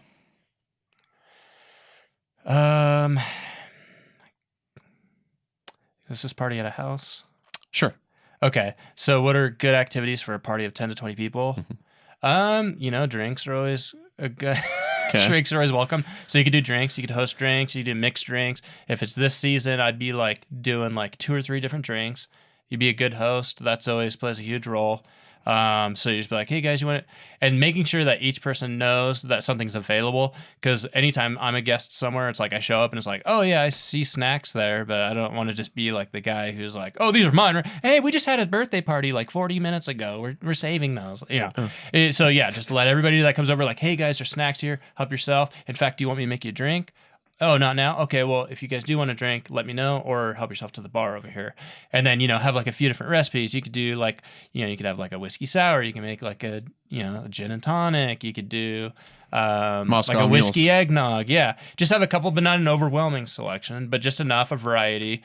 Have options for people with like, dietary concerns. I wouldn't go super heavy on that. That's kind of on them. If it's that weird, bring your own, and then I'll give you $5 or something, or a pat on the back or something. Go to the store and get your own thing and bring it back. But so if somebody's low carb, you have some like White Claws or some sort of like seltzer beers or something. Anyway, that's not really activity. That's just like drinking is one baseline thing. Mm-hmm. Yeah, you can have that. So just good hospitality goes a long way. Activities, man, games, but you could probably want to do like party games. A lot of people do Cards Against Humanity. It's kind of a fun one if you're in that mood. I just got one called What Do You Meme? But I played it once before, and it's pretty fun. It's a lot like Cards Against Humanity, but it's so you have like you have like a base card, which is just like a picture, and it'll be like something usually really weird or silly. And again, it's one of those like mature content type games, and then you just have like a weird picture, and then you have like cards that you can play, and then so somebody's hosting that picture, and then you play your card, which is like what makes it into a meme, like the line that's describing that picture, and then so you get these ridiculous, like when such and such happens, and then like there's this weird facial expression somebody's making, and then so yeah, it's kind of so it's like a picture version of Cards Against Humanity. Humanity. Yeah. Sweet. It seems promising. I played it once before; it's pretty fun. But yeah, that'd be fun. But I feel like or like catchphrase or something like that. So for like games, you almost have to have like those big group games. I feel like once you start getting over like 6 to 8 people, the smaller games are a little harder to do. Like you're not gonna be sitting around with 12 people playing Risk or something. Yeah. Like, well, we're a council of 3. We're playing the red team. It's like I don't see this going over very well. Risk is borderline like Dungeons and Dragons, though. You got to be careful about some of those things. Yeah. Because it's just like, oh, what are you doing tonight? Do you want to come over and play 6 hours of Risk? Right. If you have up to like 6 people, yeah, you could play like Settlers of Catan with an expansion. You could do, some of those games that you can have like a couple teams or whatever. And that's fun. But, man, I don't know. Other activities. Josiah just did that party, the Halloween party that had like plenty of people. So that's one thing you could do is wait until Halloween and then have a costume party and then hit it again next year. But no, I mean, so anything revolving around like the holidays, like I went to like my brother's girlfriend and they threw like an autumn, like welcome autumn party. And it was just like snacks, just like, hey, it's like fall now, so and they made like some cider, so some thematic like snacks and drinks and just chat. So I mean that's what a lot of those bigger parties rake leaves, just like chilling and chatting, but maybe like a couple of rake leaves, a couple of activities for like the first people showing up or something. I don't know, but yeah, I think that's pretty good advice. Yeah, those are a few things. Should we do some bonus questions? I have some questions. Do it because I'm out. Yes, cool. My goal is to be your longest podcast. Well, I think we're almost there. Yes. Yeah, I was like, man, an hour, that's not enough time. That's barely enough time to like get my shoulders loosened up. All right, well, let's bring it on. If anybody's listening this long, they'll probably continue to listen longer anyway. Yep. All right. I don't even know if these are good questions. There's about 20 of them, though. Holy smokes. Yeah. I just wanted to be semi-prepared, mostly just to like calm myself down and be ready. All right, so we got categories, so I'll let you choose. Okay. So we got serious questions. Okay. I'm going to let that one linger. Okay. Okay, and then fun questions. Okay. And then simple questions. Simple. With the parenthetical clause of simple questions, parenthetical, which seem otherwise irrelevant, but which will test the utility of as catalysts for broader conversation. Oh, okay. So pick a category. Well, then let's... And I'll just go in order so I'm not being like overly thoughtful about it. Okay, let's start with simple. Okay, simple question. When shopping for socks, what do you look for? Price. That was easy. Dang. Yeah. Wow. Well, I'm sorry that was really simple for me. Yeah. You don't look for like fabric content? Like, no, socks. I just have my sock. I'm all about quantity of socks. Dang. And so I go color. So I wear black socks for work. Yep. And then white socks for weekends and not work. And then I just stock up. And then I do anklets too because I don't like long socks. Actually, work socks though I wear the long ones. So it's just whatever's cheapest in the white anklet or the black, like go up your calf sock. Right. That's it. See, I'm always on the hunt for cotton. Like at least 70% cotton. I can never find it. Like so, like when you're younger, that's like all there ever is. And maybe like really cheap socks are still like that. But I don't know. I feel like a lot of people are going towards like polyester, and I'm assuming because it's cheaper because they don't ever advertise like, hey, these are polyester socks, okay? Like that's why we're charging $20. Like you never see that, so it's like it must be because it's cheaper, right? Yeah. There is and has heavily been like oh, these are moisture wicking, and it's like, and then now some are kind of going back and being like, oh, these are actually like moisture control because they're cotton. So like goes back and forth because it's like I think like you realize like having like for low level activity, having the cotton socks is good because then it absorbs like moisture instead of absorbs moisture for low level activity, which is good because then it's like it keeps your feet dry. I feel like in my experience, versus like if you have the polyester socks, which have no absorbent capacity. So then you're wearing like boots or something, and then all that moisture is just like floating around, has nowhere to go. So it just like stays next to your skin and maybe seeps out your boot a little bit. So then, you know what I mean? You get this like just moisture floating around, Dang. which I feel like is more. Why are you giving me sock problems, Which man? is, I feel like... I didn't know I had a sock problem. You do. And no, I'm just kidding. This is just my thought process. But I feel like that contributes more to like, you're more likely to get athlete's foot or something like that if you have like, if you have like non-absorbent socks, right? So like if your arm was kind of... So, okay, here's an example that people can relate to so they don't feel like I'm just making this up.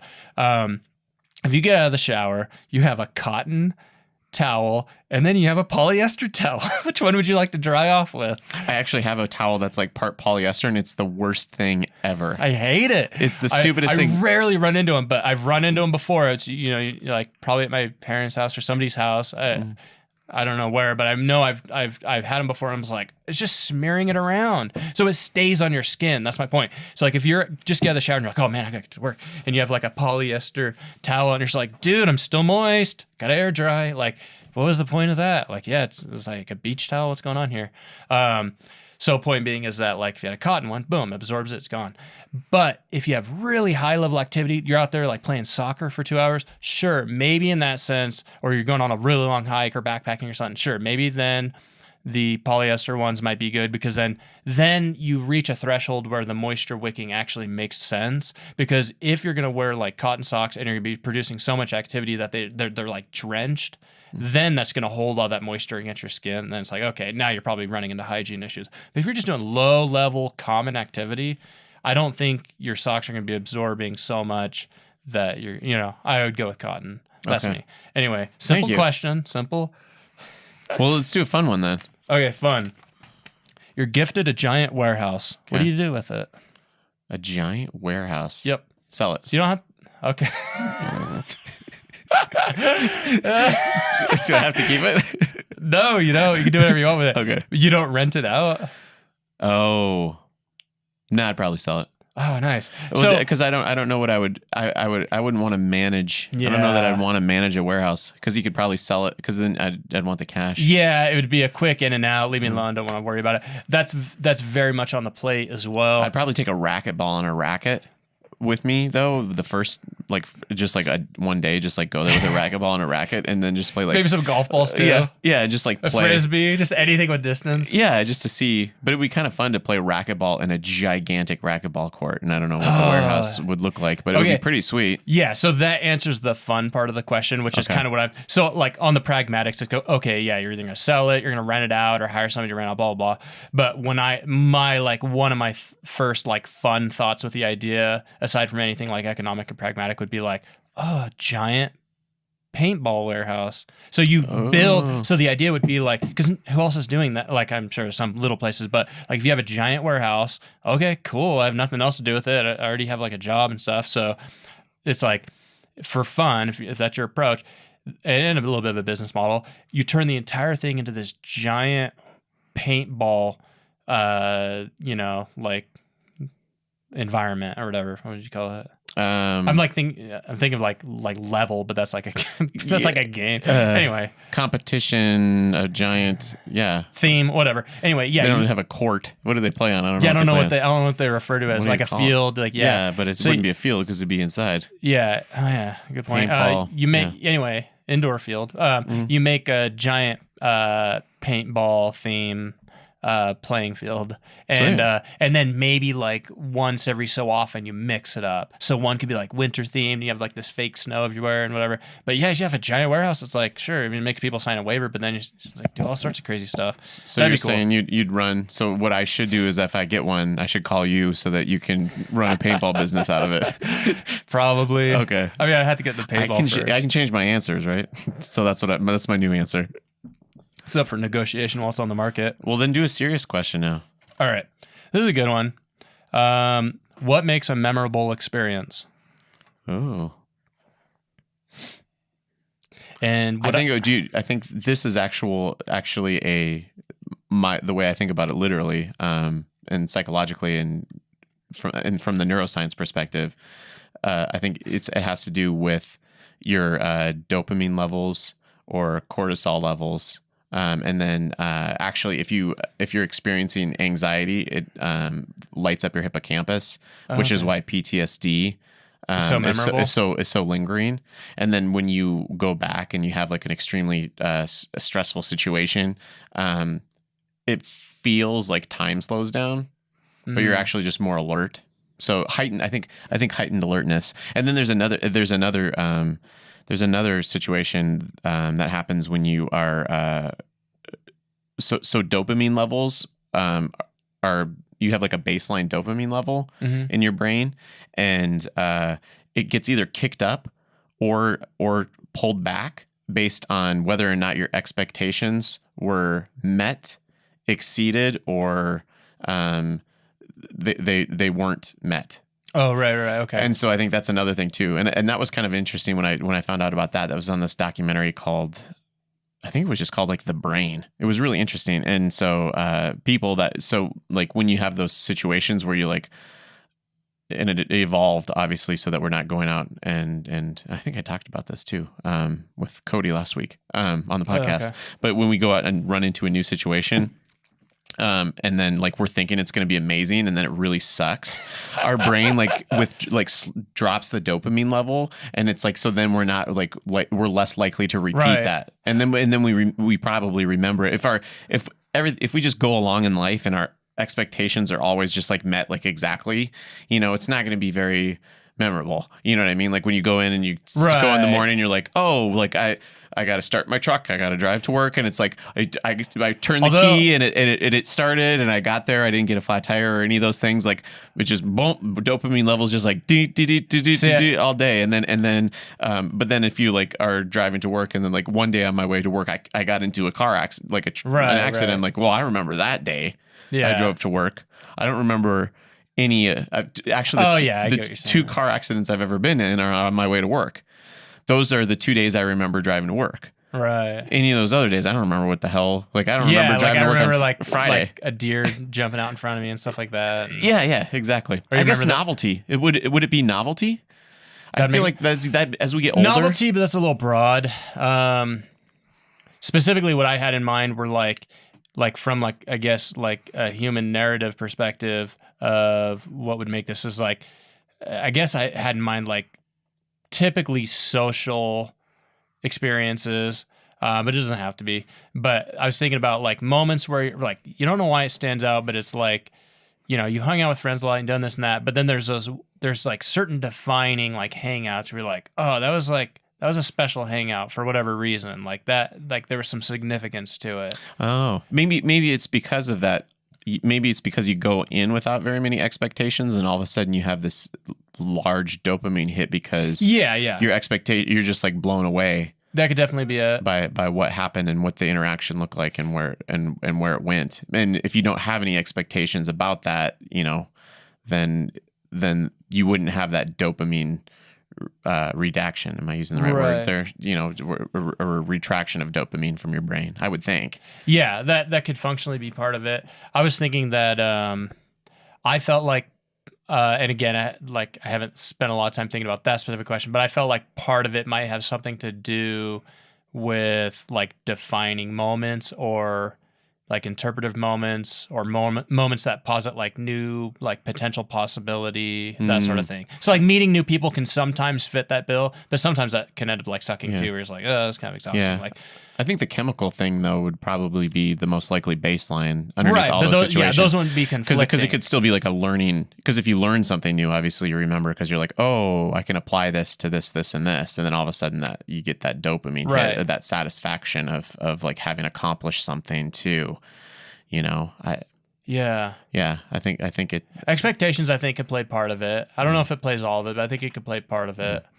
So positive or negative, I think, because if you all of a sudden you have this like enormously negative experience and your expectations, even if they were negative or that maybe you thought it was going to be positive, yeah, it might be. I used to try to combat that concern. I think I did hear. I thought you were talking about that with Tyler, though.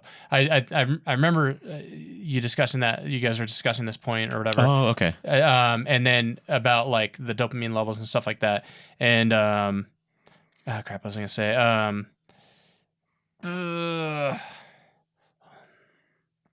It'll come back to me. I got lost in my wheel of thought. Right. Expectations, neurochemical learning, interpersonal, social interactions, Yeah, it's around the tip of my tongue. memorableness.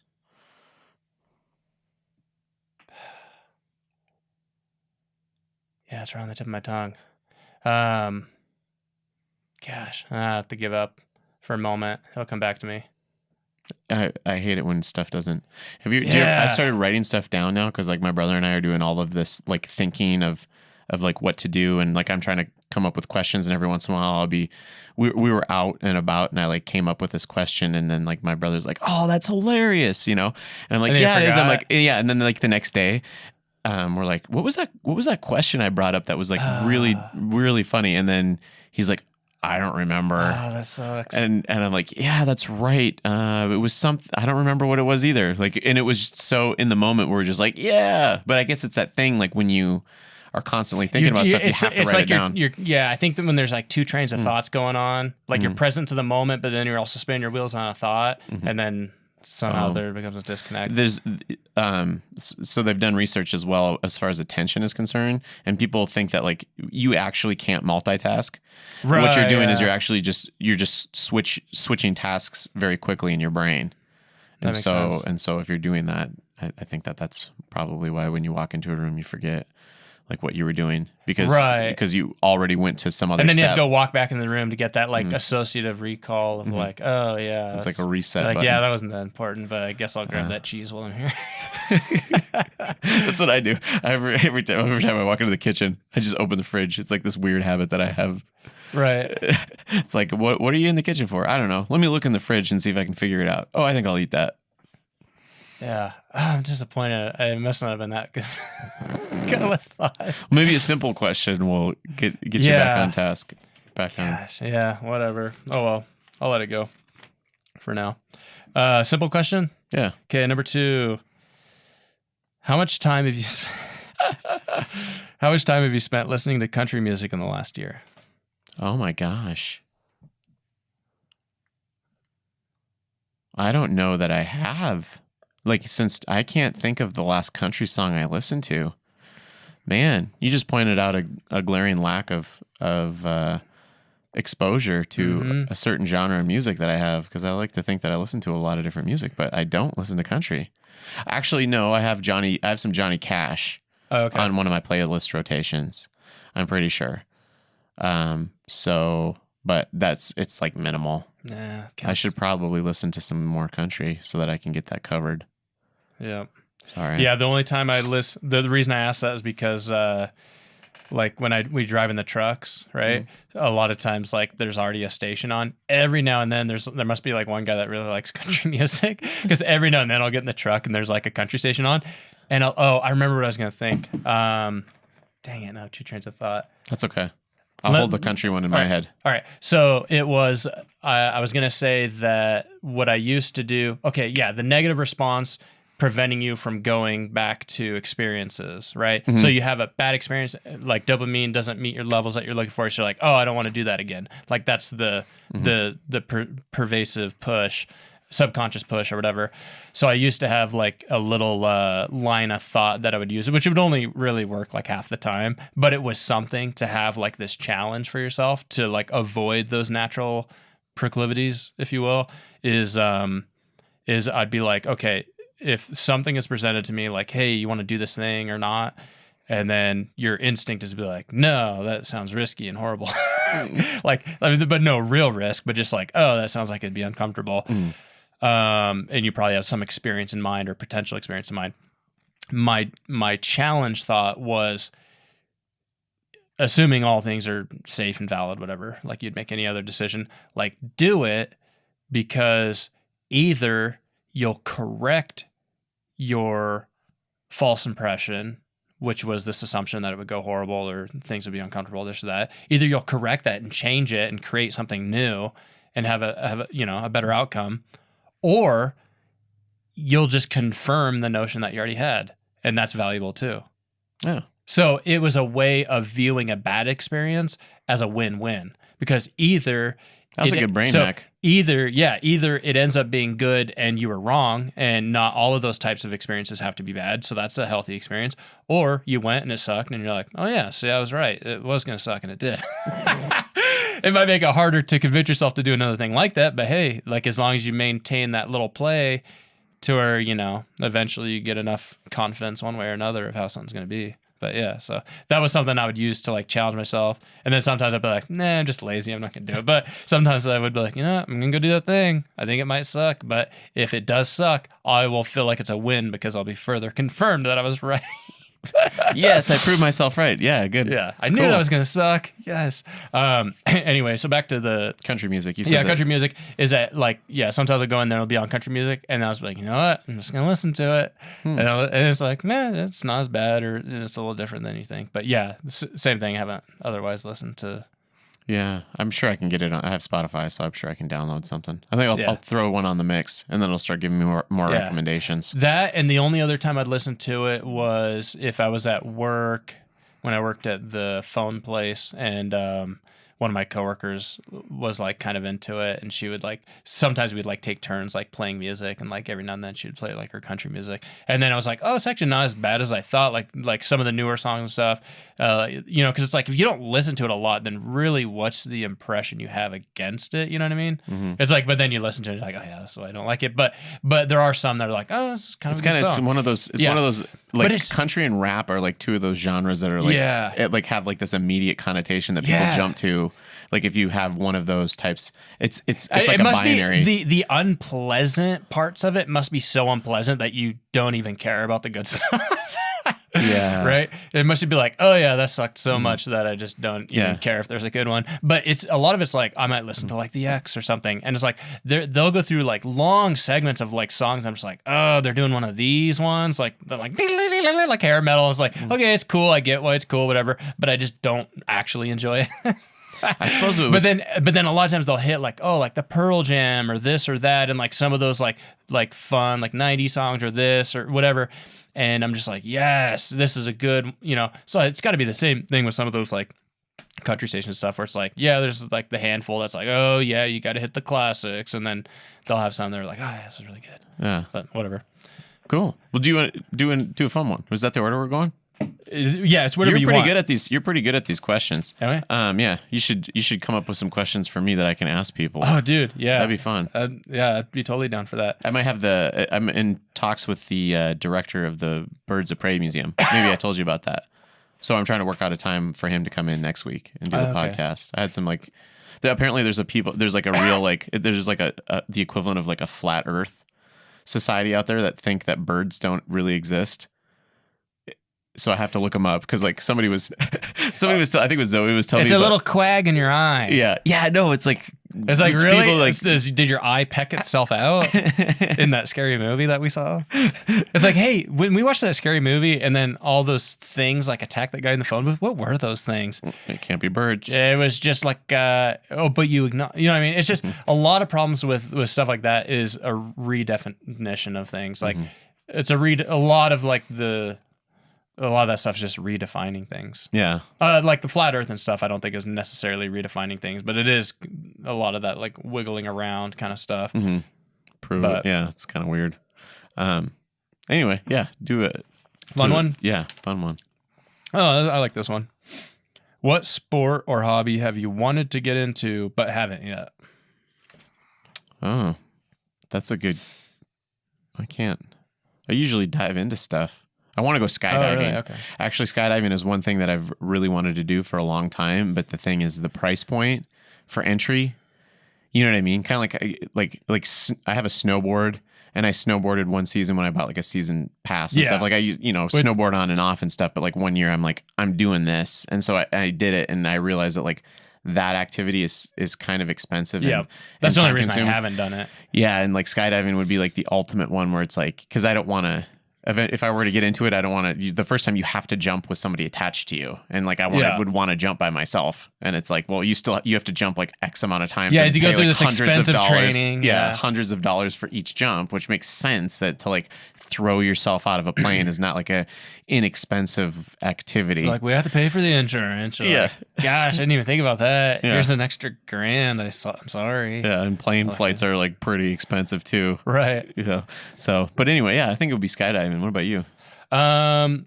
So I've thought about anything that's like anything light from like, it would just be fun to like go get some exercise. Like indoor soccer would be cool. Mm-hmm. So that's something that I've thought about doing at some point, but haven't yet. Oh.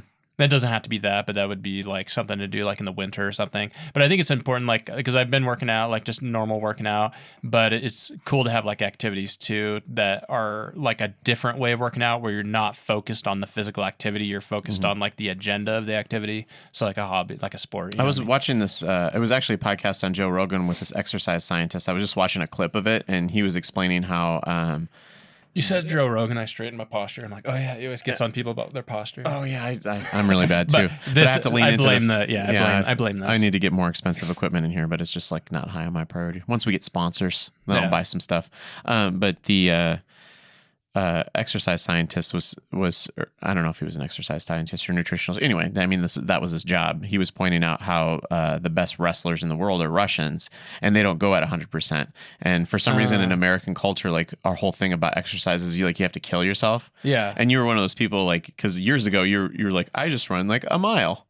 Or whatever. Okay, and so he's advocating that type of activity. He's like, because like the wrestlers were just like playing around for a really long time, and then the next day they can come back and they're not sore, and they can still work on their technique and like, go wrestle at like 40% of capacity for a longer period of time so that they can get more reps in. Right. And then he brings up the point of pull-ups. Like if somebody can do 10 pull-ups, it's better for them to do 5 a day every single day of the week rather than do 10 and then be too sore the next day to do any. Right. Or your performance goes down the next day and so on and so forth. Yeah, exactly. Yeah. And he says it's actually more beneficial because you get more reps, and so that's key to that. So anyway, so like the indoor soccer, the indoor soccer thing would probably be one of those things. That'd be good for running around, and you're not necessarily like indoor soccer. The field's a lot shorter, so you're not like regular soccer is crazy.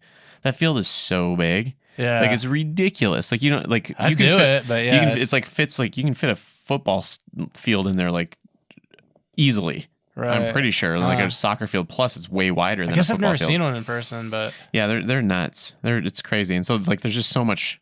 They do a lot of running. That's for sure. And it looks like when you watch it on TV too, it looks like they're just like crawling. You know what I mean? Because it's like so they're big, like jolting as hard as they can.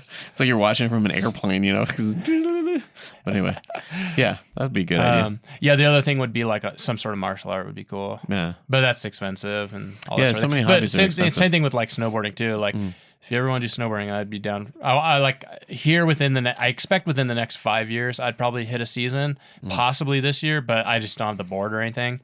That's tough for me too. It is annoying though. Like you actually have a decent work schedule in the sense that with Monday off, you could go up to Bogus on Monday. So the year that I did it, it was a terrible schedule. I had Sundays and like Wednesdays off. It was like a split day, and I hated it. But at least on Wednesday, I would be like, I'm going up to the mountain and I'm going snowboarding. Yeah. And then there was nobody there. Because you can't, I bet now, even with all the people that have moved in, it's got to be just bananas at Bogus Bacon on the week. Bogus Bacon on the I weekends. could even see myself just going up and like doing like the little like, you buy a Coke and you get like $10 off or whatever that strategy is. Oh, yeah. I don't know. But just find a way to like just like cheaply do it occasionally. Because I think if you do the math, you probably have to go like a handful of times to make a pass with it. So it's like, well, maybe I should just go like 4 or 5 times and just pay for it each time. Who cares? That's true. I mean, realistically, unless you're actually going to be like strategically going more than that. Yeah. Hey, I'd be happy to spend a season and I just go out like 4 different times. Yeah, there are people that are obsessed with it though. Yeah. They do the night stuff too, which is actually makes it a viable option.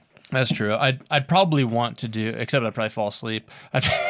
Yeah, I guess on you the would. chairlift, and it's like, this guy's been going around for like 4 loops. Hey man, this isn't a, what do they call those things that are like chairlifts but just for like the view? Gondola? Tramway. Oh, Hey man, tramway. this isn't a tramway. You gotta get off at the top. It's like, I like the view. And it's colder, which I like. Hey, why so blue, pal? I was asleep and it's freezing. Yeah, like I'd probably want to start out with a pass. That way I could like break the learning curve, and then after that it might be like a toss up. But I would want to do like, you do the pass. Have you ever snowboarded? I've snowboarded like 2 or 3 instances. Okay. Never had a pass or anything. And yeah, I just fell a lot and was really sore afterwards. But I'd want to do the pass where you do it at the end of the year and then it counts for like the next year. Oh yeah. I'd do it that way. That way I have like a little starter year. So that way I kind of like break a little bit of a learning curve. But then if it's like, oh, I need all this new gear, I'm not like in the middle of a season, like desperately, okay, I guess I'll pay like $300 for that because I'm losing money by not going, you know. So I'd probably do the end of one year and then have it wrapped to the next year. But My snowboard is like, I want to say like 12 years old. I bought it at a go around sports or whatever, use it again sport thing for like $100. yeah. So it's really not that bad to get into. It's just like you want to get new boots. Like I spent more money on the boots than I did the snowboard because you don't want to just get somebody else's. My boots. brother gave me some old boots. I still have them, so I'd probably just use those. Oh yeah, that'd be fine then. Yeah. So you just need a board with bindings that you can get into. Yeah, it depends. That's on what I the would boots. do. I'd take like either Jeremy or my brother or something like that. They've snowboarded, so I'd just be like, hey, like help me not get screwed over, and then do it. Whenever I'm ready for it. But it's a good idea. Yeah. Sweet. Do another. Was it serious? Serious. Yeah. So okay, to help the breakdown, I think there's about 5 serious, about 5 simple, and there's about 10 fun. So okay. So wherever you want to go serious. Sweet. Yeah. All right. Serious question. What should people study? What's that? What should people study? Oh, what should they study? Well, obviously, I have a bias about this, but I feel like human psychology is extremely necessary because we look at all of reality through a very subjective lens. Okay. And until we can learn how to correct for that, we don't understand what's going on objectively. That's how I feel about it. Yeah, I like psychology. That's a good. Because if we don't, there's so many things that we take for granted that aren't actually true. I mean, I guess it depends upon whether or not. I think it's still all. It's all like right there. It's kind of like know thyself, right, type of thing. Because until you do that, you can't really expand very well out competently to other areas. And if you want to understand truth, and if you want to be ultimately, I think the point of life is happiness, right? Like, because the whole point of our existence is to try to make ourselves feel good. And in order to make I think. Right, fair. Yeah, I'm following you. You know, because I mean, if you look at even just what we're talking about with the dopamine, if you go out and you want to have those experiences that give you more dopamine, we were geared towards it, you know? So right. I just feel like that until you should probably know that. And I have even had a really interesting debate one time with a ecologist, I want to say, and it was an online date. Did I ever tell you the story? And she was she's an ecologist, and she had like her master's degree or whatever, and she was studying some area, like some desert area, some plants and stuff like that. And I told her I had a degree naturally, no pun intended. Yeah, and I told her that I had a degree in psychology, and she's like, "That's not even a science." I'm just like, anything's a science if you study it. It's just about like just because people don't fit into that binary. It's not like chemistry where it's like you mix this and this together and you get this. It's like we're a very complicated mix of neurology and genetics and our environment. Well, and you can apply like statistics and studies and stuff to reach like pretty like reasonable generalities. Yeah. But yeah, it's a different type of science. It doesn't apply to the individual ever necessarily. It might. Right. But it would just be, chance if it did. But if you're studying big groups of people, but then you can still figure out with yourself, like when you said, when you're running into problems, if what you're doing is causing you problems, like in that advertising scenario that you brought up, then obviously you're going to go back and you're going to be like, oh, this is a problem. Why is this a problem? You're going to self-assess. Yeah. But the thing is like if you get to those, if you can spend time and get to those things before they become a problem, then you are going to be better off anyway. So that's my bias is I agree. Psychology. I think there's a lot of stuff like that. Was there a subject that you would pick differently? No, some of these are ones I just thought would be fun, little challenging ones. I intentionally made that one kind of like a loaded question because it assumes that people should study. And then it also assumes that that like by answering the question the way it's presented also assumes that everybody should study the same thing, which is also isn't necessarily the case because people are different. That's true. But anyway, so like I just went with like, what would like a normal person ask? Like, what should people study? So it's just a basic loaded question sort of. But no, I think that that's a good answer in a sense, like with that, and then also like with philosophy, where those are two very foundational things. Foundational in the sense of like both like in thought, but also like in experience. Like you're just dealing with them whether you like it or not, and then it's just a matter of like either you're aware of it or not. But it's a useful thing to be aware of. I think the philosophy. I was on the fence about philosophy. I took a couple philosophy courses in college, and it didn't really help me. Philosophy, well. Philosophy is tricky because it is kind of broad, and a lot of it can depend on like what the topic is at hand and like how the person's handling it, because you have very broad uses of it. But I think one of at the least things like logic and the construction of ideas and an analysis of like ideas. So like, okay, what's your premise? What's the conclusion? Is that logical? So that's a lot of it. And then also just like the flow of ideas, like being aware of like different thoughts people have had, or like what kind of like thoughts lead to other thoughts. But it can like in many ways, I think the most useful thing, or like a useful thing would just be like the analysis of ideas and like the breakdown of ideas into like their parts and stuff like that. And definitions too is a big one that I realized that people take for granted. I do that all the time. And it's one of the, and you're always on top of that, which I realized that like when I first started to get to know you, it was kind of we were having a different conversation because I myself was taking like definitions for granted. Yeah. And then when you ask about definitions and making sure that the precedent is extremely clear, to me, like it seems like a needless step, but unfortunately, it isn't a needless step because the reason that we're in the current political climate right now that we are, I think, is because people don't take the time to define what they are trying to bring a point about. as well as assessing like conclusions, like the reasons for them. Even though that can get dicey of like reading too much into like the reason for something, it's like, so on a political climate, it's like if so and so is for something, and then another so-and-so is also for that thing, then if they don't think any further into it, it's like, oh yeah, we're on the same, you're for that, right? Yeah. Like, wait. What, like, why are you for that? Well, obviously because like it's good for our economy, because by having this policy in place, it prevents all these inefficiencies and it reduces this and that and blah, blah, blah, and it makes our economy better. And then this other guy's like, oh, I actually believe in that thing because I believe that like, that's an element of like human rights and it's foundational. So even if it was inefficient to the economy, I'd still believe in it.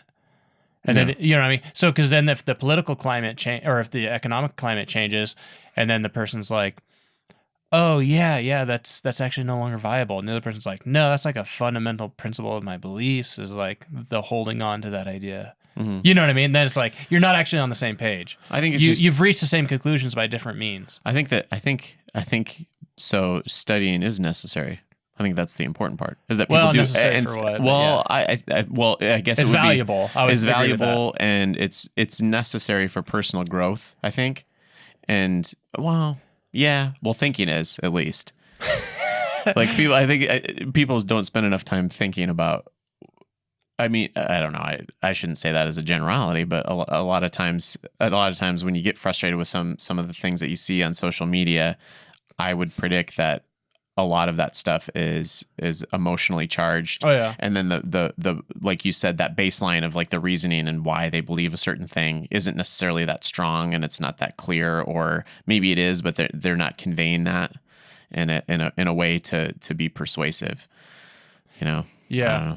I think there's a lot that goes into it. It's one of those big things, but yeah. Do you have a fun question for me? Yeah. So the next fun question. All right. Do you think you'll ever go hunting? Ooh, I don't know. I might. I might not though. That was a loaded question. I'm assuming you haven't. Actually, I went hunting once, but I didn't catch anything. Okay. So like big game or no, just bird. Oh, I okay. went out one time when I was in South Dakota with my dad, and we were gonna try to get a pheasant or something, and then we didn't run into anything, so then it was over. Right. But I'm not. Do you hunt?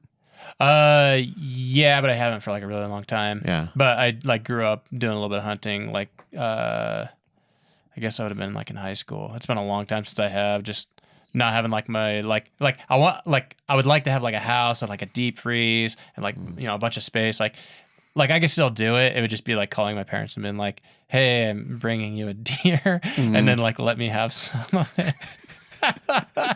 But you know what I mean? It's like I can't fit a deer in my freezer inside my little apartment that I share with 2 people, but I could like give half of it away and like, you know what I mean? But so, and then also cost and then like time off work and stuff like that. So I mostly haven't because it is like one of those things you have to like, be prepared for and plan for and maybe take some time off, maybe spend some money on it and stuff like that.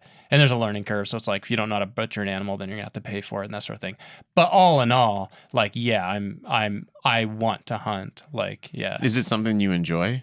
Because to me, I think the one time I went walking around with a shotgun, like for pheasant, I was just like, because the goal was not like all that valuable to me. Right. I was just like, man, this is a long day of walking around and trying to get a pheasant. Yeah, I think I both enjoy it and appreciate it. In terms of the experience. So I like what I had in mind with that is like big game hunting for like a deer or like an elk or something. But yeah, I enjoy it. Like I enjoy like being out in nature and I enjoy hiking and I enjoy camping and I enjoy like some of the skill sets that come along with it. Just like, basic stuff that you'd learn like with camping, like building a fire, keeping warm, wearing warm clothes, but not wearing like such suffocating clothes that when you're hiking around, now you're like sweating and like overheating or like you're sweating and then now you're getting cold because it's cold and then you're like have moisture on you, which isn't good. You know what I mean? Yeah. So like you're just learning a lot of like basic skills, but also yeah, you get out and like some good scenery, and a lot of time like you have like a few days off, so it's like you're kicking back, you're in like a nice relaxed frame of mind. So typically my experiences of it have been pretty positive. Well, see, I like camping. That.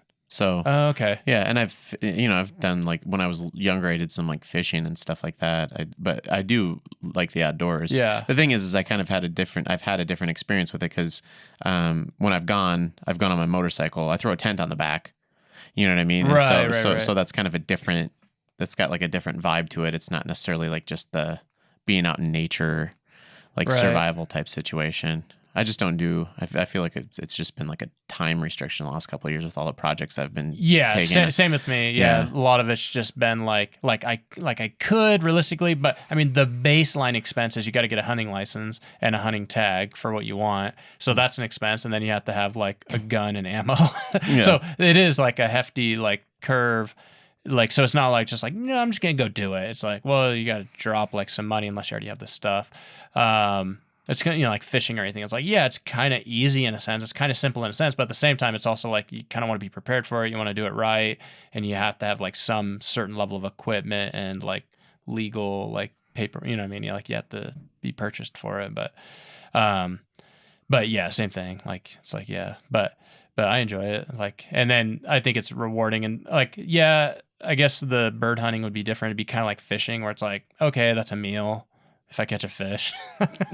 Like, I'm not going to labor all day and feel miserable, but it's like, I also enjoy like fishing and there's different elements of it. You could sit on the side of a lake and just be sitting there. And then it's like, are you doing it alone or do you have a friend that you're chatting with? Or I could be like out with my parents, like in a boat, and then we're trolling for fish where you're just sitting there with a line in the water. And then you got some like, the heck do you call it? Trolling gear, like the spinners and stuff, and pop gear and stuff. But and that's a little bit of a different experience. Or you could be like, walking around like a river and finding like a good spot, or you'd be like camping and then wake up like early in the morning and the sun's just rising and the lake is like crystal clear and everything's reflecting off of it. And you're doing like fly fishing. But for me, fly fishing is like using a normal reel rod and just like rigging it up with a fly and a bobber. And then like you cast it out there and you just like slowly reel it back. And then it's just like, you just see like the line fall. So yeah, I enjoy all of that. And then, yeah, if it's successful, then yeah, you get some good meat out of it. And obviously with like a big game hunt, you're getting like a lot more meat out of it. So that makes more sense. Yeah. But I do want to get into it. It's, yeah. hadn't yet. But yeah, so that was one question. So Cool. Sounds like a maybe for you. Yeah, maybe. Yeah. Maybe someday. I'm not crossing it off. I'm not like anti-hunting for sure. Right. Oh, it's another fun one. All right, do some another more fun sensing. question. Okay, you have 1 hour a week to work out. How do you program it? And parenthetical, doesn't have to repeat. So it's not like each hour of the week has to look exactly the same. So it's like, well, I could do resistance, So it's just the only parameter for the question, and you can be as creative as you want, is you have an hour a week to work out. How do you program it? See, the thing is I've kind of fallen into a routine, and so I just do pull-ups, push-ups, and jog. Oh, okay. And it's been pretty solid for me. I don't get too sore. I feel like I maintain a certain level of strength. Okay. And then I maintain a certain level of energy. But it's just, this last week it was bad. I got so busy, and so I wasn't able to. It's frustrating. I bet I didn't even get an hour of working out in. But normally I do that. I try to do that like 3 times a week, like a 3-mile jog, and then like 10 pull-ups, and then like 50 push-ups right around But you there. probably do that every day? No. I try to do that like 3 times a week. Oh, okay. Yeah. And if you just had an hour For a whole week. It would just be a succinct version of that. It would probably, I'd probably break it up into 2 decent sized jogs at some juncture, and then 2 or 3. I guess I would probably go like 3, like alternating. 3 15-minute jogs, Oh, okay. and then 15 or a little bit longer, and then do some pull-ups and push-ups. Oh, okay. What would you? Fair enough. Yeah, I didn't really have like an answer ready for that one. My ongoing philosophy would be to kind of mix it up, but also kind of have like a foundation. So an hour a week. Yeah, I would probably, a lot of it would probably be some sort of like a mixed workout like that, where I do maybe a 20-minute jog, because I can get 2 miles in. Standard, nothing too crazy. You do a 2-mile jog, maybe mix it up to where like sometimes I do a 2-mile jog, sometimes I do like biking for the same amount of time or whatever, and then probably do like a couple, like probably do compound lifts, like ones that hit the most. So like squats, bench, maybe like a cable row or pull up. I pick like a few different workouts and do probably, let's see, that gives me 40 minutes. Probably do 30 to 35 minutes of that. And then I'd probably do like 5 to 10 minutes of like an intense like HIIT style, like where I might do like sprints or like explosive high knees and just do like a cycle of a few of those. And then, so that would probably be like my go-to. And then maybe like every 4th week, so like once a month, I might just jog the whole time and just do cardio the whole time, or like just lift hard the whole time. So I just mix it up, and then just like It makes it seem very possible. I feel like sometimes I'm trying to work my workout in too much. Like I'm needlessly taking longer exercise than I actually do. I think part of it depends on your goal too. If your goal is just like performance and maintenance, I think you could probably maintain like the cardio part's like, it kind of sucks, like missing a whole week and then trying to do cardio again. But if you're like everything else in the week is kind of active, I guess you could kind of like fudge the question by like, I'm just going shopping, but really you're just like walking around the mall like some of the old ladies in the morning, just like, hey, you're exercising, that counts towards your hour. But yeah, I feel like in general you can keep like pretty reasonable health with like about an hour a week. But if your goal's like, I'm looking to like gain a bunch of muscle or this or that, you typically want like a couple workouts a week for that typically, and then like an hour. Better than nothing, but yeah, that's probably not like you're not going to get your best results, obviously. But I think it was right around the time when we first met. We were downtown, and I weighed at least 30, maybe 40 pounds more than I do now, and I had like that beer belly. I don't know if you remember that at all. Vaguely. But I was definitely a lot chunkier, and I see some photos on my phone. Photos that I took thinking that I was like, I'm like kind of in shape, I'm like little out of shape, but like look at these, a little bit of muscle. And so like I have photos that I thought were like show worthy, like look, I'm kind of buff. And then now I look at it, I'm like, holy crap, I'm like fat. I want to show you because like, like, have you seen what I look like now? It's like, okay, like, right? Well, like, yeah, you're back to like normal. So size. yeah, okay. So this may or may not be shocking to you depending on how you recall. But anyway, you can go ahead while I look for this. Oh, yeah, I was gonna say I just started doing like 10 push-ups like intermittently at work, just whenever I would have a second. And then what that did was it kind of like gave me that baseline to where I was just getting a lot of reps in without having to think. Like, you know, like I would just be in my office, and then like before I go on break, I just like do like 10 push-ups, and then by the end of the day, I would have done like 100 push-ups like throughout the course of the day, and then it started to build a little bit more muscle mass, and then I just took like little baby steps into like changing. I mean, I got at that point that you knew me, I was still eating like sandwich after sandwich every single day, and I didn't realize I had a gluten intolerance. So today I'm feeling it really badly because I went to that film festival all weekend. I was eating like pizza and sandwiches and drinking beer, and then like today is like the most unpleasant experience like all morning. So like today I haven't touched any gluten at all, and now I'm starting to feel better now. Like it's kind of like I feel that typically like after like drinking a fair amount of beer. So you know what I mean? It's like I don't feel horrible. Like I don't feel like I can't, you know, but it's just like I can kind of notice now that like I've been like being a little more active, and I typically restrict it to like most of the time I restrict it to like the weekends, and it's just like it kind of holds you back a little bit. But. Exactly. And so the beer, but then on top of that, I had I usually don't eat bread. Like I don't remember the last time. Maybe I had like, you know, I'll have like a piece of bread like a week or something, but it was just like sandwich, pizza, burger, just like all this dough in my gut. And it really messed me up today. I feel like it just bloats you up really fast. Yeah. Unless you're like working out really hard and then you have that meal, like, man, it's really like, and I think as you get older too, whenever I'm like pigging out like that, but it's funny because like sometimes I can like kind of pig out, and then the big difference maker is just like I just like sleep in and get plenty of sleep, and I wake up and I feel super limber. But it's just like, I just like get bloated and like fat when I just don't get enough sleep and eat a lot. So like I think other factors make a difference too.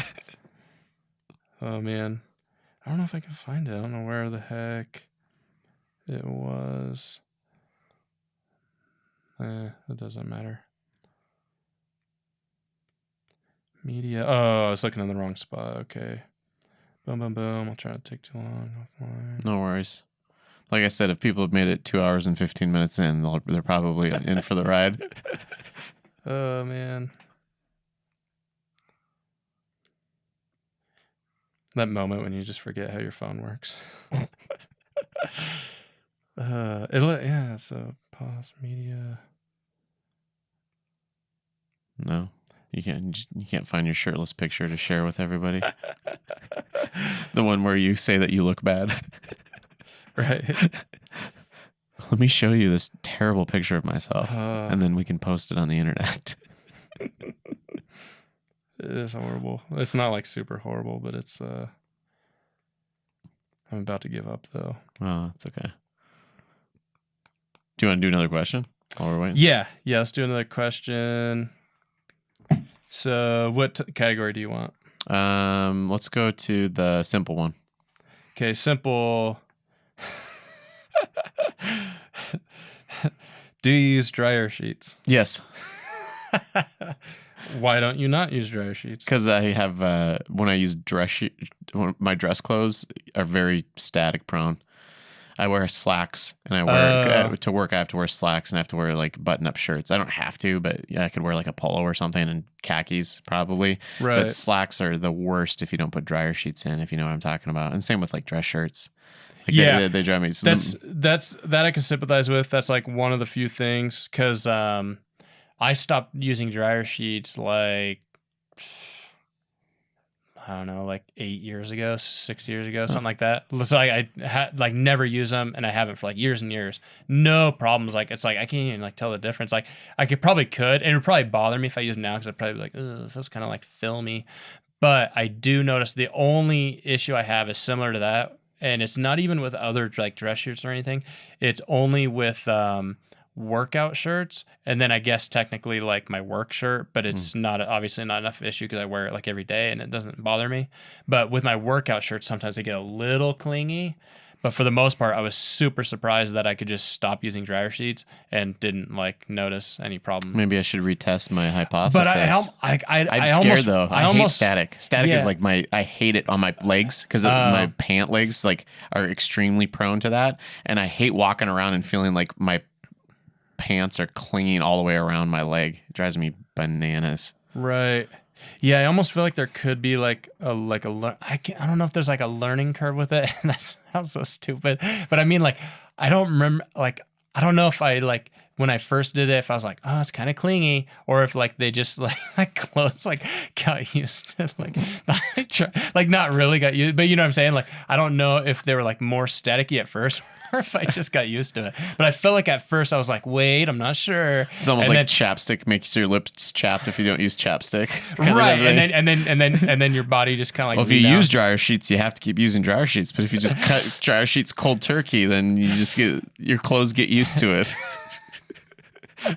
So you need to do the research because I'm beyond that phase, like because I don't have dryer sheeted clothes. We already established that you use more cotton in your fabrics than I do, so that might be part of the issue. Yeah. I got all this polyester because I just like that moisture to slide around. It's probably a good thing I can't find it. That's okay.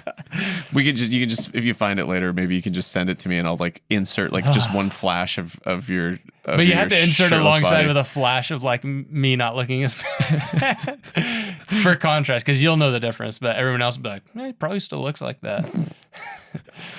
Back then it looked normal to me. I was like, I'm kind of in shape, and I used to work out, but it's like I also sat around a lot.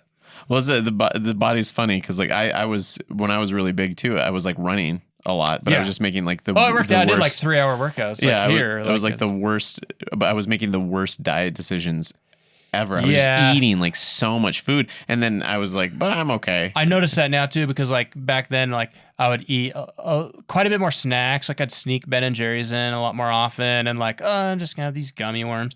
Like now, I really notice like when I have a snack, like I pay attention to it. It's like, all right, that's like a lot of calories right there, but like a lot of like calories that are just, you know, like extra, like it builds up real fast and like extra sugar. Yeah, if you just like 3 snacks a day is like huge. Yeah. Did I tell you I started doing the intermittent fasting thing?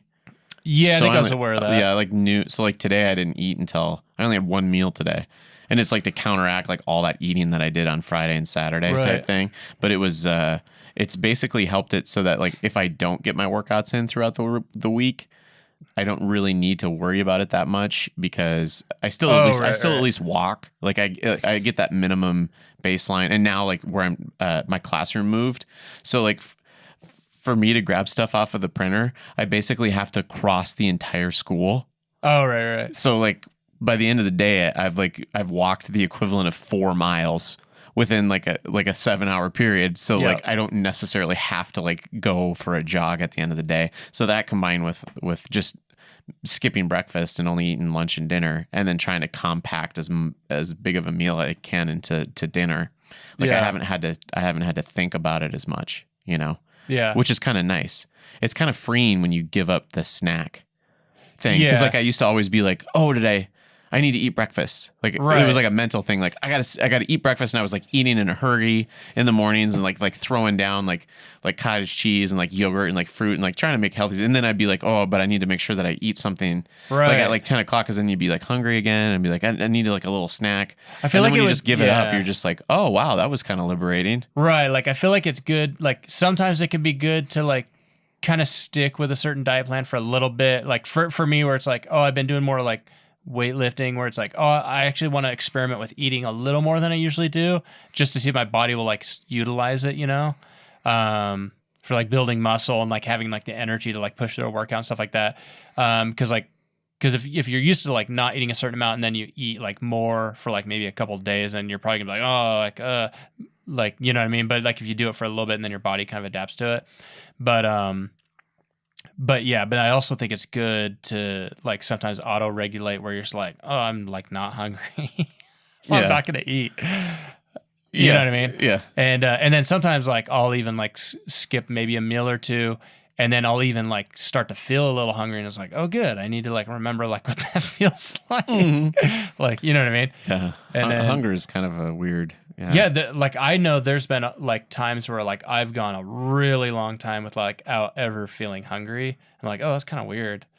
I feel like I've gone like a year before with I've just I'm never hungry. Oh, because you just keep feeding yourself. Yeah. Just like just either that or have a disease. But I think it's just like no, in this example, I think it's just because just constant snacking and stuff.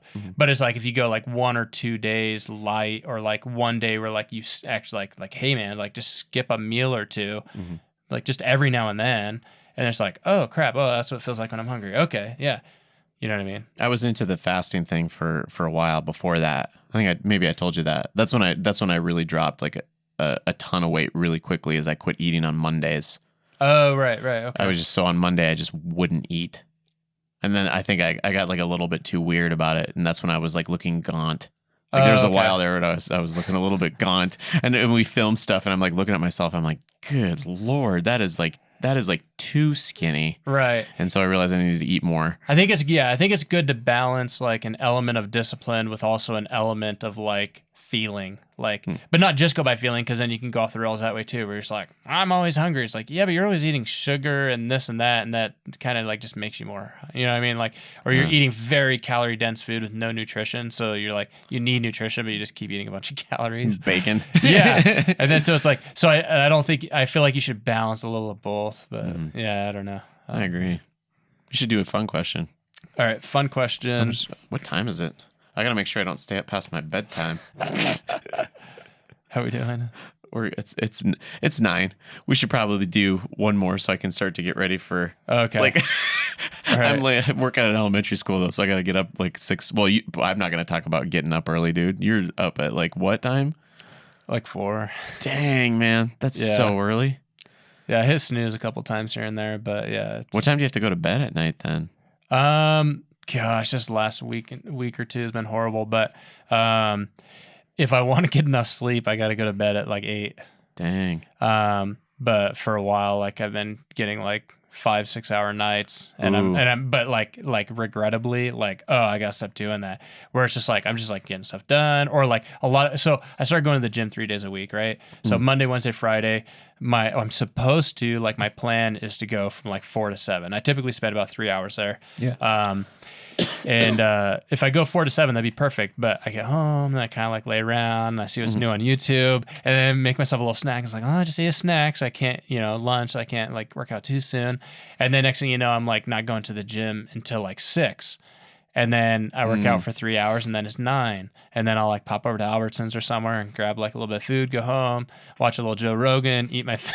Oh, yeah. Next thing you know, it's like 10 or 10:30. It's like, gosh, I got to go to bed. Yeah. And then so it's just been a little bit of that too much. But yeah, 8 o'clock is ideal. That's what I'm shooting for. I've been trying to just kind of close off like what I have planned on the weekdays to make sure that I get to sleep. Yeah, because I don't make a lot of weekday plans. Yeah, and that's kind of helped me out. But what I do is I usually start my nighttime routine at like 9 so that I can make sure that I'm in bed by 10. Yeah, like out, like lights out and everything, and then that gives me, because I get up at like 6:30, so it gives me a half hour to actually fall asleep and get 8. Yeah, and the reason I started doing that was because that Joe Rogan podcast I told you that you should listen to. Yeah, and this guy was talking. Oh, you did? Yeah. Okay. And so that's lingering in the back of my head, like as I'm not getting enough sleep, like I'm taking notes, like, hey man, get more sleep. Yeah, like it's important. Do you meditate? I don't. You should try it. I'd like to. Because I started. Maybe I told you this. I started getting into it. When did I start getting into it? I think it was just this last spring, and it's really amazing. Like it's really enlightening to realize like how often like you just have thoughts just like flying through your head, and how often that you just go down those paths, and like how important it is to like kind of try to not necessarily control it, but just acknowledge that those things are happening and not let them control those thoughts control you. And so I try to do that before bed. Good. Yeah. I think my biggest hang up was just for the longest time, like not even like being able to define what meditation is. Cause I think there are like different ways you could approach it.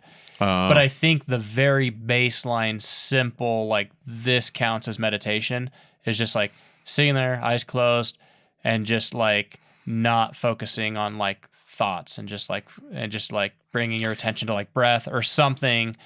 And then if your mind wanders, just like kind of let it do its thing, but then kind of bring it back to like a central focus without like over focusing. Yeah. But I just did the guided. I put headphones in, and I did the guided ones on an app. What is that? And then they walk you through it. And okay. Yeah, and they walk you through like the whole process and what you're supposed to do. I've done that a little bit, like not with meditation, but with like breathing and like just like, because I think it's a similar effect where like you're just following and focusing on something that's prescribed. Yeah, and it is kind of relaxing. But it was like a breathing one. He called it box breathing. It was just like breathe in for 5 seconds.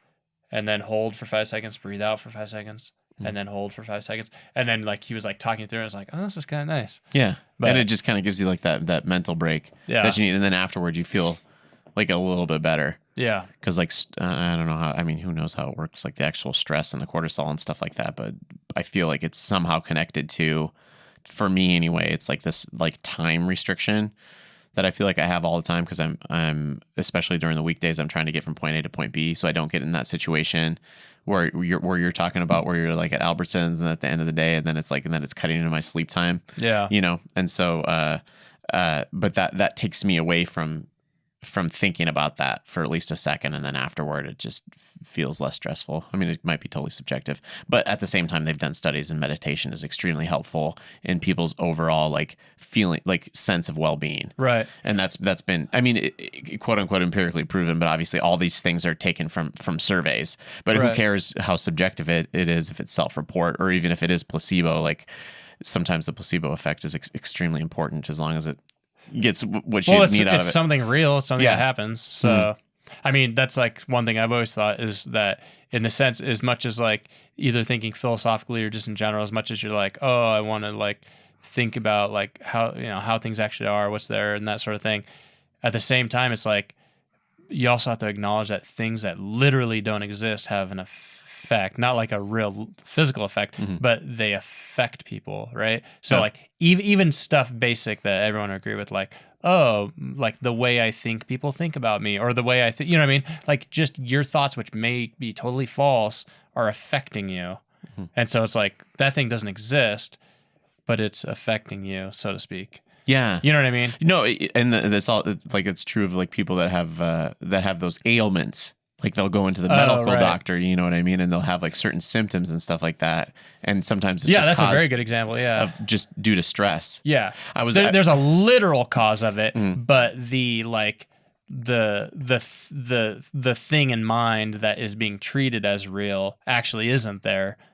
But the thought of that being real is what's affecting you. Yeah. Yeah. But the thing is it could be chemical though too, I think. Right. Yeah. Because I was actually just recently, I was getting this like eyelid twitch. You know, have you ever had those before? Yeah. Where your eyelid twitches, and usually I just like eat some bananas and stuff, because supposedly it could be a lack of potassium, because potassium is one of those regulators of muscle control. Oh, okay. You know, potassium, salt, magnesium. I would guess like drink water, maybe salt, maybe potassium. So I was doing that, and then I looked it up online, and like the first thing they said is like try to reduce those things that are causing you stress in your life, to get rid of it, to do the eyelid thing, you know. And so like that was happening all last week, and then we went to the film festival over the weekend, and I wasn't like thinking about like all of my job duties and like all the stuff that I need to take care of, and then my eyelid wasn't twitching, you know. And then, I'm just wondering tomorrow when I get back into the daily grind, if it's like all of a sudden my eyelid's going to start